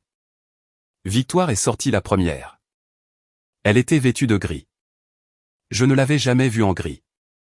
Victoire croyait au bleu marine, à l'ivoire et au ton de pierre précieuse profond. Le gris était pour les gens qui ne s'attendaient pas à être photographiés. Que signifie cela, a-t-elle demandé. Hélène lui a tendu l'avis de prise de possession. Victoire ne l'a pas pris. L'agent immobilier a dit, nous sommes ici pour prendre possession de la propriété. C'est ma maison. C'était une garantie sur une obligation en défaut. Ses yeux se sont posés sur moi. C'est toi qui as fait ça? Non, dis-je, Nicolas a fait ça quand il l'a hypothéqué. J'ai juste arrêté de payer pour l'illusion. La porte d'entrée s'est ouverte de nouveau. Chloé est apparue pieds nus, vêtue d'un pyjama de soie et tenant une tasse de café. Je l'ai regardée et je n'ai rien ressenti de chaud, pas de rage, pas de jalousie, juste de la clarté. Elle avait voulu être la femme à l'intérieur du manoir. Maintenant, elle l'était pour une heure de plus, peut-être. Que se passe-t-il, a demandé Chloé. Victoire s'est retournée vers elle. Montez. Chloé l'a ignorée et a regardé Nicolas, qui venait d'apparaître derrière elle. Nicolas? Les yeux de Nicolas étaient fixés sur moi. Tu ne peux pas expulser ma mère. Je n'expulse pas ta mère, dis-je. Le nouveau propriétaire prend possession. Ce sont des choses différentes. Tu ressembles à ton père. Merci. Il recula comme si je l'avais frappé. Il y a un mois, cette insulte m'aurait rendu défensive. Maintenant, j'embrassais la compétence qu'elle impliquait. Les huissiers ont expliqué la procédure. Les effets personnels seraient emballés sous surveillance. Certains aménagements et biens immobiliers ne pouvaient pas être retirés. Les seraient documentés pour les dommages.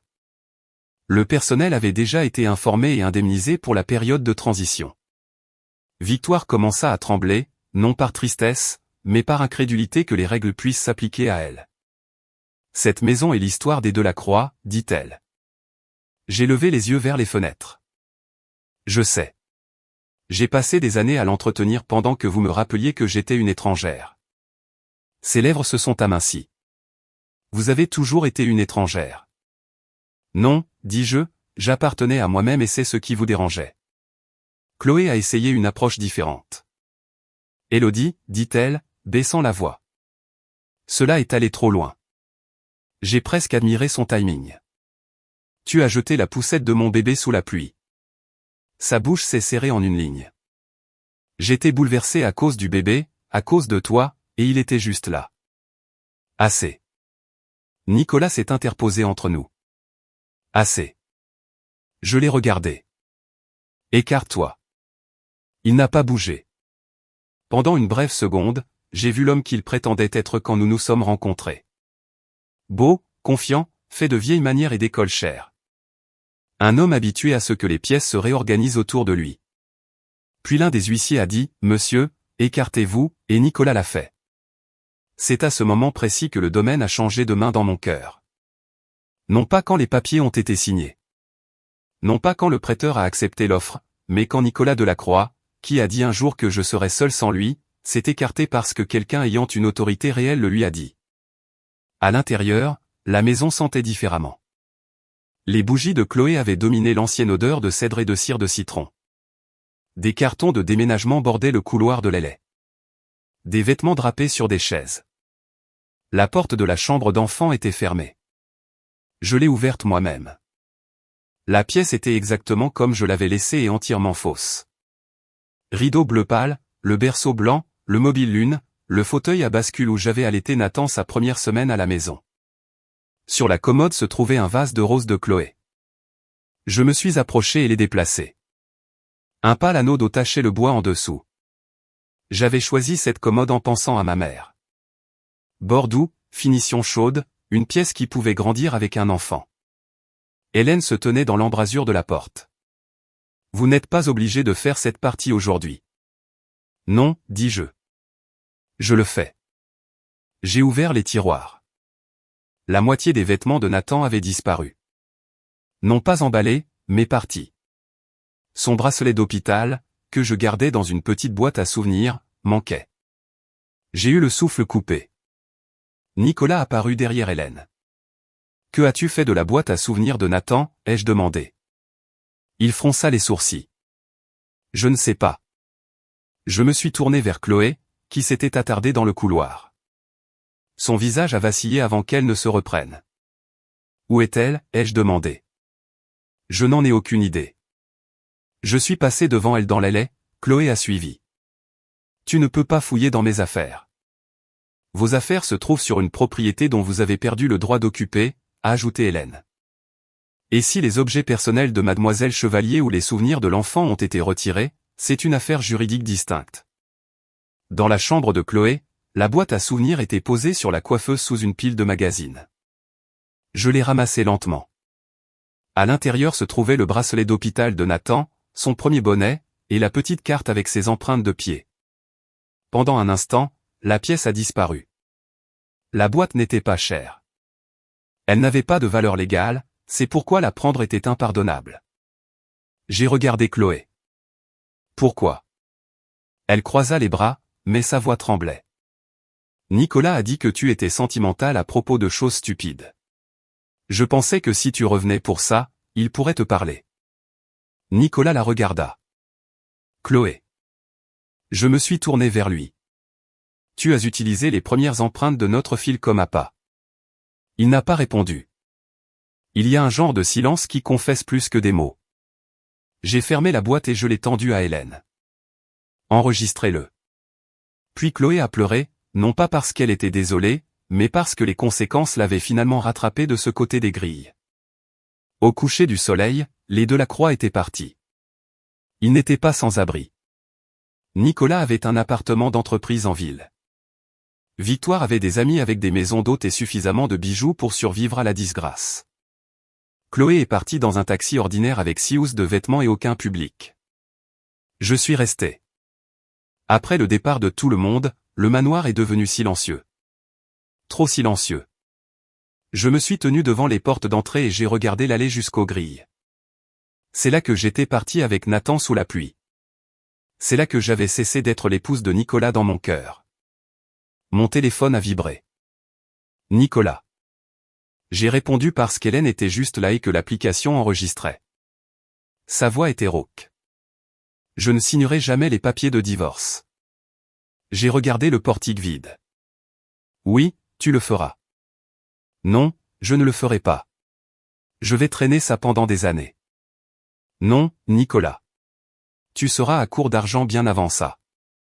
Sa respiration s'est accélérée. Est-ce une menace? Non, c'est de la comptabilité. La médiation a eu lieu dans une salle de conférence au mur de verre dépoli et à une table suffisamment longue pour empêcher les gens de se jeter les uns sur les autres. Nicolas était assis en face de moi. Pierre Lambert était assis à côté de lui. Victoire n'était pas autorisée dans la pièce. Chloé n'était pas invitée. Mon père attendait dehors par mon choix. Non pas parce que Nicolas méritait le confort de son absence, mais parce que je n'avais pas besoin que quiconque confonde mon courage avec un emprunt. Hélène a placé 3 dossiers devant elle. Garde, finance, fraude. Nicolas a fixé le 3e dossier. C'est excessif, dit rapidement Pierre. Hélène a souri. Alors le règlement devrait être facile. La médiatrice, une juge à la retraite nommée Nadine Moreau, nous a regardés tous les deux par-dessus ses lunettes de lecture. Nous sommes ici pour négocier un accord. J'attends de la franchise. Nicolas s'est penché en arrière sur sa chaise. Je veux ma famille restaurée. J'ai presque eu pitié de la médiatrice. Elle avait probablement entendu cette phrase de beaucoup d'hommes qui voulaient en fait que leur contrôle, leur confort et leur réputation soient restaurés. J'ai dit, je veux un divorce, un calendrier de garde permanent, le remboursement des fonds traçables, et une ordonnance écrite interdisant à Chloé Dubois de contacter Nathan. Le visage de Nicolas s'est durci. Tu n'as pas à dicter ma vie personnelle. Non, je dois protéger mon enfant. Notre enfant agit en conséquence. Pierre a touché la manche de Nicolas. La médiatrice a commencé par la garde. Nicolas voulait des nuitées non supervisées dans les 30 jours. Hélène a rétorqué, non, nous proposons des visites supervisées échelonnées accompagnées de cours parentaux obligatoires, de preuves d'éducation aux soins du nourrisson, et un examen à 90 jours. Nicolas a ri. Des cours parentaux? Je suis son père. Hélène a ouvert le premier dossier. Pouvez-vous nommer le pédiatre de Nathan? Le visage de Nicolas est devenu vide pendant une demi-seconde. J'ai baissé les yeux. Non pas parce que j'étais embarrassé pour lui, mais parce que je refusais d'aider. Il s'est repris. Docteur Sophie Laurent. Initiale du deuxième prénom. Silence. Quelle marque de lait maternisé de secours est conservée au cas où mademoiselle Chevalier ne pourrait pas tirer son lait? La mâchoire de Nicolas s'est serrée. C'est une ligne de questions de mauvaise foi. La médiatrice a pris note. Nous avons continué. Les finances étaient pires. Nicolas a nié avoir détourné des fonds. Hélène a produit les feuilles de calcul, les dépôts de ma part sur le compte familial, les paiements à Dubois intérieur, les virements bancaires pour l'appartement de Chloé, les voyages, les bijoux, les journées spa, le mobilier de Lélé. Le visage de Pierre est devenu plus serré à chaque page. Certaines de ces dépenses étaient des dépenses de développement commercial, a dit Nicolas. Je l'ai regardé. Le bracelet était-il une dépense de développement commercial?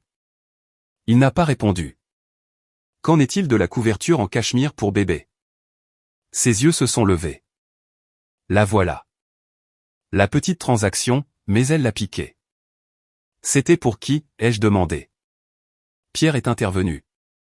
Mon client ne répondra pas aux questions spéculatives. Hélène a coché la case sur la page. Nous mettrons cela de côté pour la découverte. La médiatrice semblait déjà épuisée. Puis vint la procuration. Hélène a placé l'original de la procuration limitée que j'avais trouvé dans mes vieilles archives email à côté de la version de 4 pages que Nicolas avait fournie. Ma cliente a signé ce document d'une seule page, dit-elle. Les dossiers de Monsieur Delacroix contiennent ce document de 4 pages, qui prétend étendre son autorité de manière significative. Nous avons fait appel à un expert en écriture. L'analyse préliminaire suggère que la page de signature a été transposée ou copiée. Pierre ferma brièvement les yeux. Le visage de Nicolas rougit. C'est fou, dit-il. Élodie a signé ce que je lui ai donné. J'ai signé une page alors que j'étais alité, dis-je. Tu m'as dit que c'était pour la chambre d'enfants et les salaires. C'est votre responsabilité de lire. C'est votre responsabilité de ne pas échanger les pages. Un silence de mort tomba dans la pièce. La médiatrice a retiré ses lunettes. Monsieur Lambert, dit-elle, je vous suggère fortement de parler à votre client en privé. Pierre a demandé une suspension de séance. Nicolas s'est levé si vite que sa chaise a raclé le sol. En passant devant moi, il a murmuré, tu es en train de tout ruiner. J'ai regardé droit devant moi. Non, dis-je, je ne fais que nommer ce que tu as construit. Pendant la pause, je suis allé aux toilettes et je me suis tenu devant le lavabo, les mains agrippées au marbre. Pour la première fois de la journée, mon corps a réagi. Mes genoux se sont sentis faibles. Ma poitrine était serrée. Je me suis regardé dans le miroir et j'ai vu la femme aux grilles. Cheveux mouillés, puis sur sa peau, bébé serré contre sa poitrine. Puis j'ai vu la femme devant moi, les yeux secs, prête, refusant de plier. Continue, ai-je murmuré. Quand nous sommes revenus, Nicolas était différent, pas plus doux ou acculé. Pierre a fait la plupart des dernières paroles. Mon client est prêt à envisager un remboursement financier sans admettre de faute. Hélène n'a pas scié.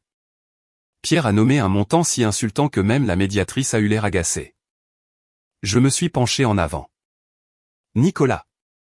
Il m'a regardé. Te souviens-tu de notre premier appartement? La confusion a traversé son visage. Qu'est-ce que cela a à voir avec l'appartement à Clichy avec le lave-vaisselle qui tombait toujours en panne? Tu disais que nous y étions les plus heureux parce que tout ce qu'il contenait était à nous. Son expression a changé malgré lui. Je me souviens. J'ai payé la caution. J'ai payé le loyer quand le fonds fiduciaire de la famille de tes parents était gelé. J'ai acheté le lit. J'ai acheté la vaisselle. J'ai payé tes cotisations au barreau l'année où tu as dit que ta mère avait des problèmes de liquidité temporaire. Je ne tenais pas les comptes parce que je pensais que nous construisions une vie. Ses lèvres se sont entr'ouvertes. Puis j'ai donné naissance à notre fils. Et pendant que je saignais et que j'apprenais à maintenir un nouveau-né en vie, tu as utilisé la vie que j'ai financée pour installer une autre femme dans ma maison. Il a détourné le regard. Non, dis-je, regarde-moi. Lentement, ses yeux ont rencontré les miens. Je ne demande pas de générosité. Je demande que les papiers cessent de mentir. La médiatrice a laissé le silence planer. Puis Hélène a fait glisser nos demandes de règlement, le remboursement des fonds personnels traçables utilisés au profit de Chloé, la division des biens matrimoniaux, un plan de garde permanent, une ordonnance d'interdiction de contact entre Chloé et Nathan, une clause de non-dénigrement. Une coopération sur le transfert de propriété et une rétractation formelle de ces fausses allégations concernant ma santé mentale. Nicolas a lu le document. Tu veux que j'admette que j'ai menti? Je veux que tu cesses de profiter du mensonge. Son téléphone a vibré sur la table. Il l'a ignoré. Il a vibré de nouveau. Pierre a baissé les yeux. Nicolas, dit-il doucement.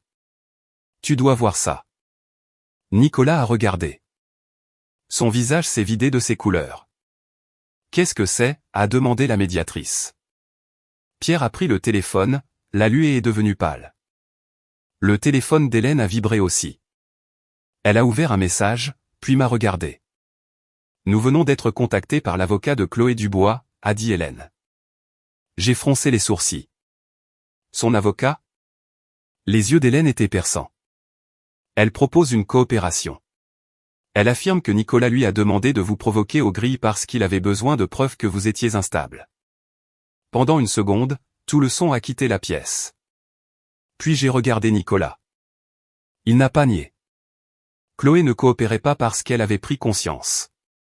Elle coopérait parce que Nicolas était à court d'argent plus vite qu'il n'était à court de mensonges.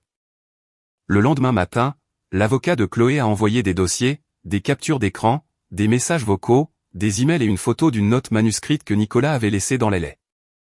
Les textes étaient laids dans leur simplicité. Nicolas, elle est émotive postpartum. Si elle se présente, laisse-la perdre son sang-froid. Nicolas, ne t'inquiète pas pour la poussette. Elle aura l'air déséquilibrée si elle réagit. Nicolas, ma mère est d'accord. Élodie a besoin d'un coup de pouce pour partir. Chloé avait répondu avec des émojis de cœur et puis après l'incident de la grille, elle nous a enregistrés. La réponse de Nicolas, supprime tout ce que tu as. Je m'occuperai du personnel.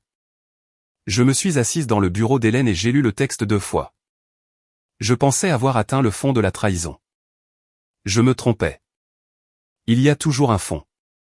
Nicolas n'avait pas seulement échoué à arrêter Chloé. Il avait aidé à préparer le terrain. Il voulait que je craque en public. Il voulait que je crie, que je pousse Chloé, que je menace quelqu'un, n'importe quoi qu'il puisse transformer en arme pour la garde, et au lieu de cela, j'ai pris une photo. Hélène m'a regardé attentivement. Avez-vous besoin d'une minute? Non. Vous avez le droit de faire une pause. Je sais. J'aurai besoin de beaucoup de pauses. Mais pas avant que nous ayons terminé. Elle a hoché la tête. L'accord de coopération avec Chloé était limité.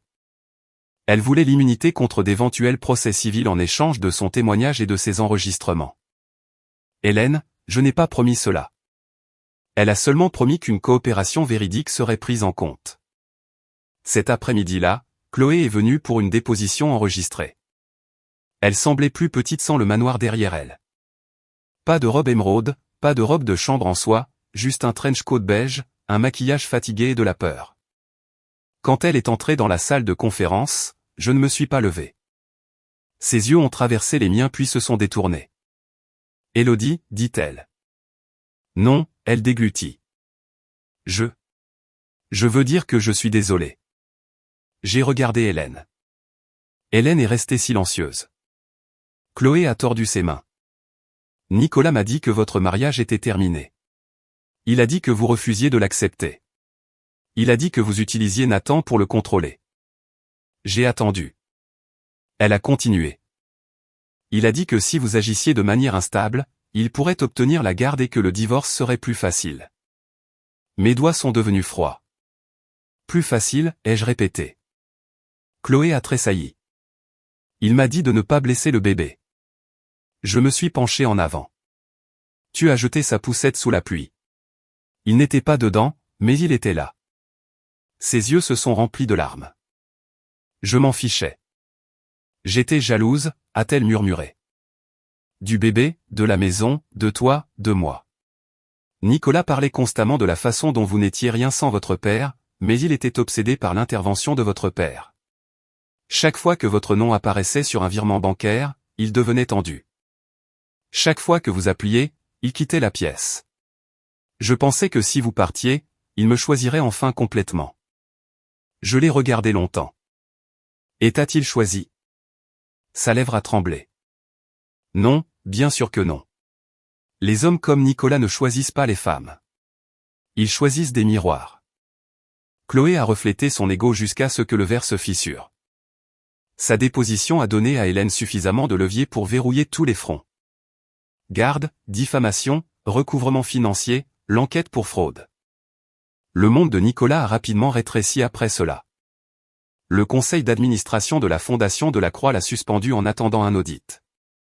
Les donateurs ont redirigé les fonds après que mon père ait fait sa promesse directement à l'hôpital. Pierre Lambert s'est retiré en tant qu'avocat de Nicolas pour les questions financières, invoquant un conflit d'intérêts.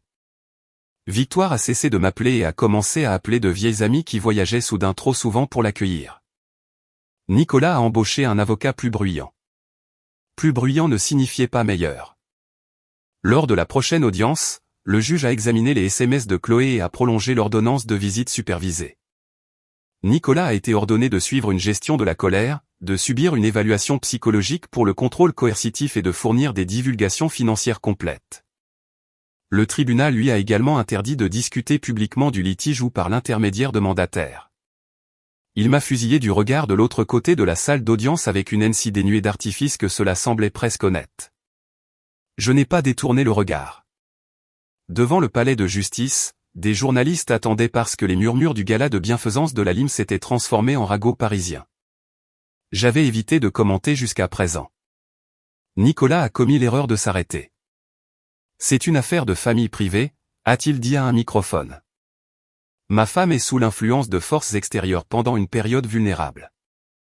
L'expression « période vulnérable » avait à peine quitté sa bouche quand Hélène s'est avancée. Mademoiselle Chevalier ne plaidera pas la sécurité de son enfant dans la presse, a déclaré Hélène. Cependant, toute insinuation selon laquelle elle serait instable, manipulée ou agissant autrement que par une préoccupation documentée est fausse. Le tribunal a examiné les preuves. Les ordonnances temporaires parlent d'elles-mêmes. Puis elle m'a guidé devant lui. Un journaliste a demandé, « Mademoiselle Chevalier, recherchez-vous » Je me suis arrêté. Nicolas s'est retourné. Pendant des années, j'avais répondu à des questions pour le protéger. Souri à travers l'inconfort, pivoté des conversations, adouci les bords, encaissé les coups. Pas cette fois, me suis-je tourné vers le journaliste. Non, dis-je. Je recherche une vie sûre pour mon fils et la conclusion légale de mon mariage. Cette vidéo a fait le tour du monde. Non pas parce que j'ai pleuré, non pas parce que je l'ai attaqué, mais parce que je ne l'ai pas fait. Le règlement final était prêt 3 semaines plus tard.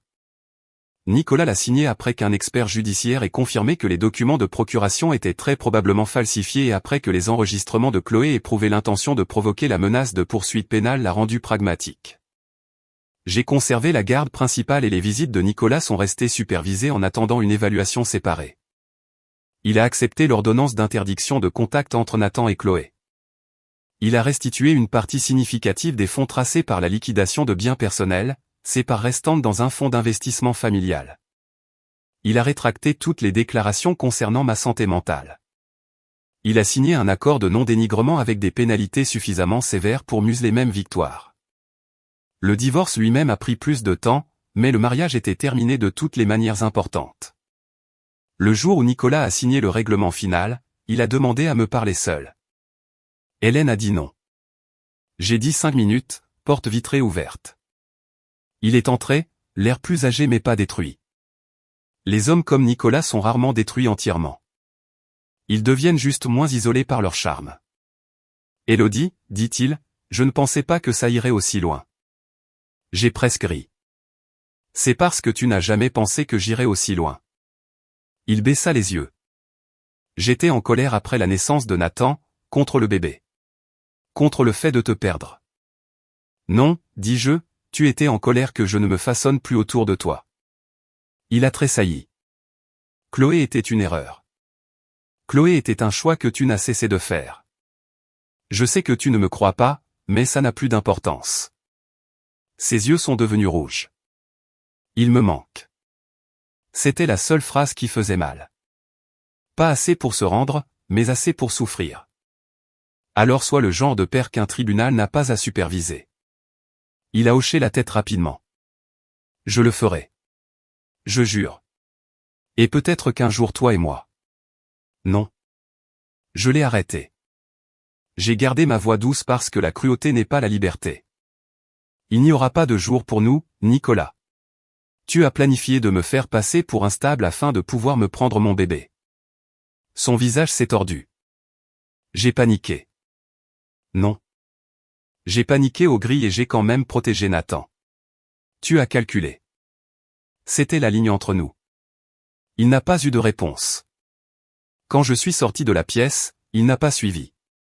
Les grilles du manoir de Montaigne semblaient plus petites au soleil.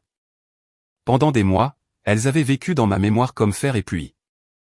Une ombre sombre se refermant devant moi pendant que la poussette de mon fils gisait dans une flaque. Mais le matin où je suis revenu avec Nathan, le printemps avait adouci la longue allée. Les arbres étaient verts. Les lions de pierre flanquant l'entrée ressemblaient moins à des gardiens qu'à un décor pour une vie à laquelle je ne voulais plus jouer de rôle. Nathan était assis dans sa nouvelle poussette, au sec et au chaud, agitant une jambe sous sa couverture. J'ai choisi cette poussette moi-même. Non pas parce que Chloé a ruiné l'ancienne, bien qu'elle l'ait fait. Non pas parce que j'avais besoin d'un symbole, bien que peut-être. Je l'ai choisie parce qu'elle était robuste, elle était sûre, et je pouvais la plier facilement d'une main. C'est ce qui importait maintenant. Des choses qui fonctionnaient, des choses qui protégeaient, des choses qui ne me demandaient pas de supplier. Mon père se tenait à côté de moi, les mains dans les poches de son manteau. « Es-tu sûr ?» a-t-il demandé. J'ai regardé à travers les grilles ouvertes. Le manoir était vide. L'aile est vidée. La chambre d'enfant emballée et déplacée dans mon appartement. La boîte à souvenirs reposait maintenant sur ma table de nuit, non pas dans une pièce où les gens utilisaient des appâts pour les maîtresses. Je suis sûr que Capital Chevalier aurait pu vendre le domaine immédiatement. Plusieurs acheteurs avaient déjà manifesté leur intérêt.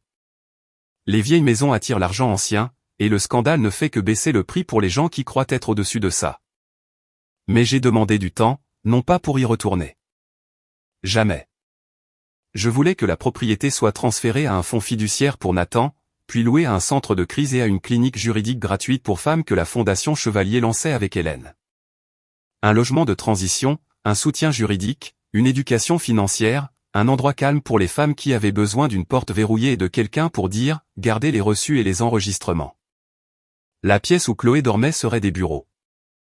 La salle à manger où Victoire exigeait des excuses accueillerait des séminaires sur la garde. Les grilles où je me tenais sous la pluie ouvriraient pour les femmes fuyant des nuits pires que les miennes. Mon père a approuvé le plan sans changer un mot. Tu sais, dit-il, ce n'est pas l'utilisation la plus rentable de l'immobilier. J'ai souri. J'ai appris de toi que le profit n'est pas toujours le but. Il m'a regardé. Je suis assez certain de ne jamais t'avoir appris ça. Non, Man l'a fait. Son visage s'est adouci. Nous avons marché ensemble sur l'allée. À mi-chemin de la maison. Une voiture s'est arrêtée derrière nous. Je savais qui c'était avant même de me retourner. Nicolas est sorti seul. Il semblait plus mince. Son costume était moins parfait. Ses yeux se sont instantanément posés sur Nathan. Hélène savait que tu venais, ai-je demandé. Non. Alors tu dois partir. Je veux juste parler. Nous avons une application de coparentalité pour ça. Ce n'est pas pour l'application. Alors c'est inapproprié. Ses lèvres se sont serrées puis se sont détendues. Il essayait. Je pouvais voir l'effort. Le nouveau langage des cours parentaux, la contrainte imposée par le tribunal, la réalisation que la colère était devenue trop chère. J'ai vu l'annonce, dit-il à propos de la clinique juridique. J'ai attendu. Tu transformes vraiment la maison de ma famille en ça ? C'est la propriété du fonds fiduciaire de Nathan, dis-je. Eh oui. Ses yeux se sont posés sur le manoir. Ma grand-mère a planté ses roses. Je sais. Nous gardons les jardins. Mon père est mort dans cette pièce à l'étage. Je sais. Nous faisons de cet étage des bureaux privés, pas des chambres. Il m'a regardé alors. Tu me hais à ce point. La question était presque innocente dans son narcissisme. Non, Nicolas. Il a cligné des yeux. Je ne te hais pas assez pour construire ma vie autour de toi. Cela l'a blessé plus que la haine n'aurait pu le faire. Il a de nouveau regardé Nathan. Puis-je le voir? Ta visite programmée est demain au centre. 5 minutes. Non, Élodie, s'il te plaît. J'ai posé une main sur la poignée de la poussette. Il y a des mois, à ces mêmes grilles, le mot « s'il te plaît » n'existait pas pour moi. Seulement des ordres. Excuse-toi. Pars. Ramène Nathan à la maison. N'entraîne pas ton père là-dedans. Maintenant, le mot « s'il te plaît » arrivait trop tard. Habillé de regret. Non, dis-je de nouveau. Les limites ne deviennent pas de la cruauté juste parce que tu ne les aimes pas. Il a dégluti. J'essaie. Bien. Continue d'essayer là où le tribunal te l'a dit. Il a regardé au-delà de moi vers mon père, puis de nouveau vers moi. Je t'ai aimé. J'ai cru qu'il le croyait. Et c'était la partie la plus triste. Tu as aimé la version de moi qui payait, pardonnait, expliquait, recevait, lissait les aspérités et restait en place. Des larmes se sont tenues dans ses yeux. Je t'ai vraiment aimé. J'ai hoché la tête. Alors tu aurais dû me protéger quand cela comptait. Une brise a traversé les arbres. Nathan a fait un bruit joyeux et a attrapé un jouet attaché à sa poussette. Le son était petit, léger et entièrement désintéressé. Des regrets d'adulte, Nicolas s'est rapidement essuyé le visage, gêné par ses propres larmes. Que se passe-t-il maintenant, a-t-il demandé. Pour toi? Je ne sais pas. Pour moi. J'ai regardé les portes d'entrée ouvertes du manoir. À l'intérieur, des ouvriers transportaient des cartons de livres de référence juridiques au lieu de linge de soie. Une directrice de fondation se tenait dans le hall discutant des améliorations de sécurité. Hélène était déjà là, les manches retroussées, discutant avec un entrepreneur à propos des serrures de sécurité. Pour moi, dis-je, la vie. Nicolas a laissé échapper un rire brisé. Aussi simple que ça. Non, aussi difficile que ça. Il a hoché la tête lentement. Pour une fois, il n'a pas discuté. Il est retourné à sa voiture. Avant d'entrer, il a regardé le domaine une dernière fois, puis moi. Je n'ai pas dit au revoir de la main. Après qu'il soit parti, mon père a expiré. Tout va bien? J'ai regardé l'allée vide. Oui. Et je le pensais. Pas guéri, pas intact, pas inchangé, mais tout allait bien. J'ai poussé la poussette de Nathan en avant. Les roues glissaient doucement sur la pierre. Au seuil, je me suis arrêté. La dernière fois que j'ai quitté cette maison, j'ai porté mon fils sous la pluie pendant que les gens qui étaient censés nous protéger regardaient. Je pensais que je quittais ma maison. Maintenant, je savais mieux. La maison n'est pas la pierre ou les grilles ou les portraits ou les noms de famille. La maison est l'endroit où votre enfant peut dormir sans être un levier. Où votre nom n'est pas effacé. Où l'amour n'exige pas de preuve de soumission. Où une porte verrouillée signifie la sécurité, pas l'exil. J'ai regardé Nathan. Nous ne restons pas ici. Je lui ai dit. Nous nous assurons juste que la prochaine femme est un endroit où aller. Il a donné un coup de pied à sa jambe et a souri comme si cette réponse le satisfaisait. À l'intérieur, la lumière du soleil inondait le hall. Pas de Chloé, pas de Victoire, pas de Nicolas me disant de m'excuser. Juste de l'espace, juste de l'air, juste le bruit des grilles ouvertes derrière moi. Parce que cette fois, je n'ai pas été laissé entrer comme une faveur. Je suis entré par choix.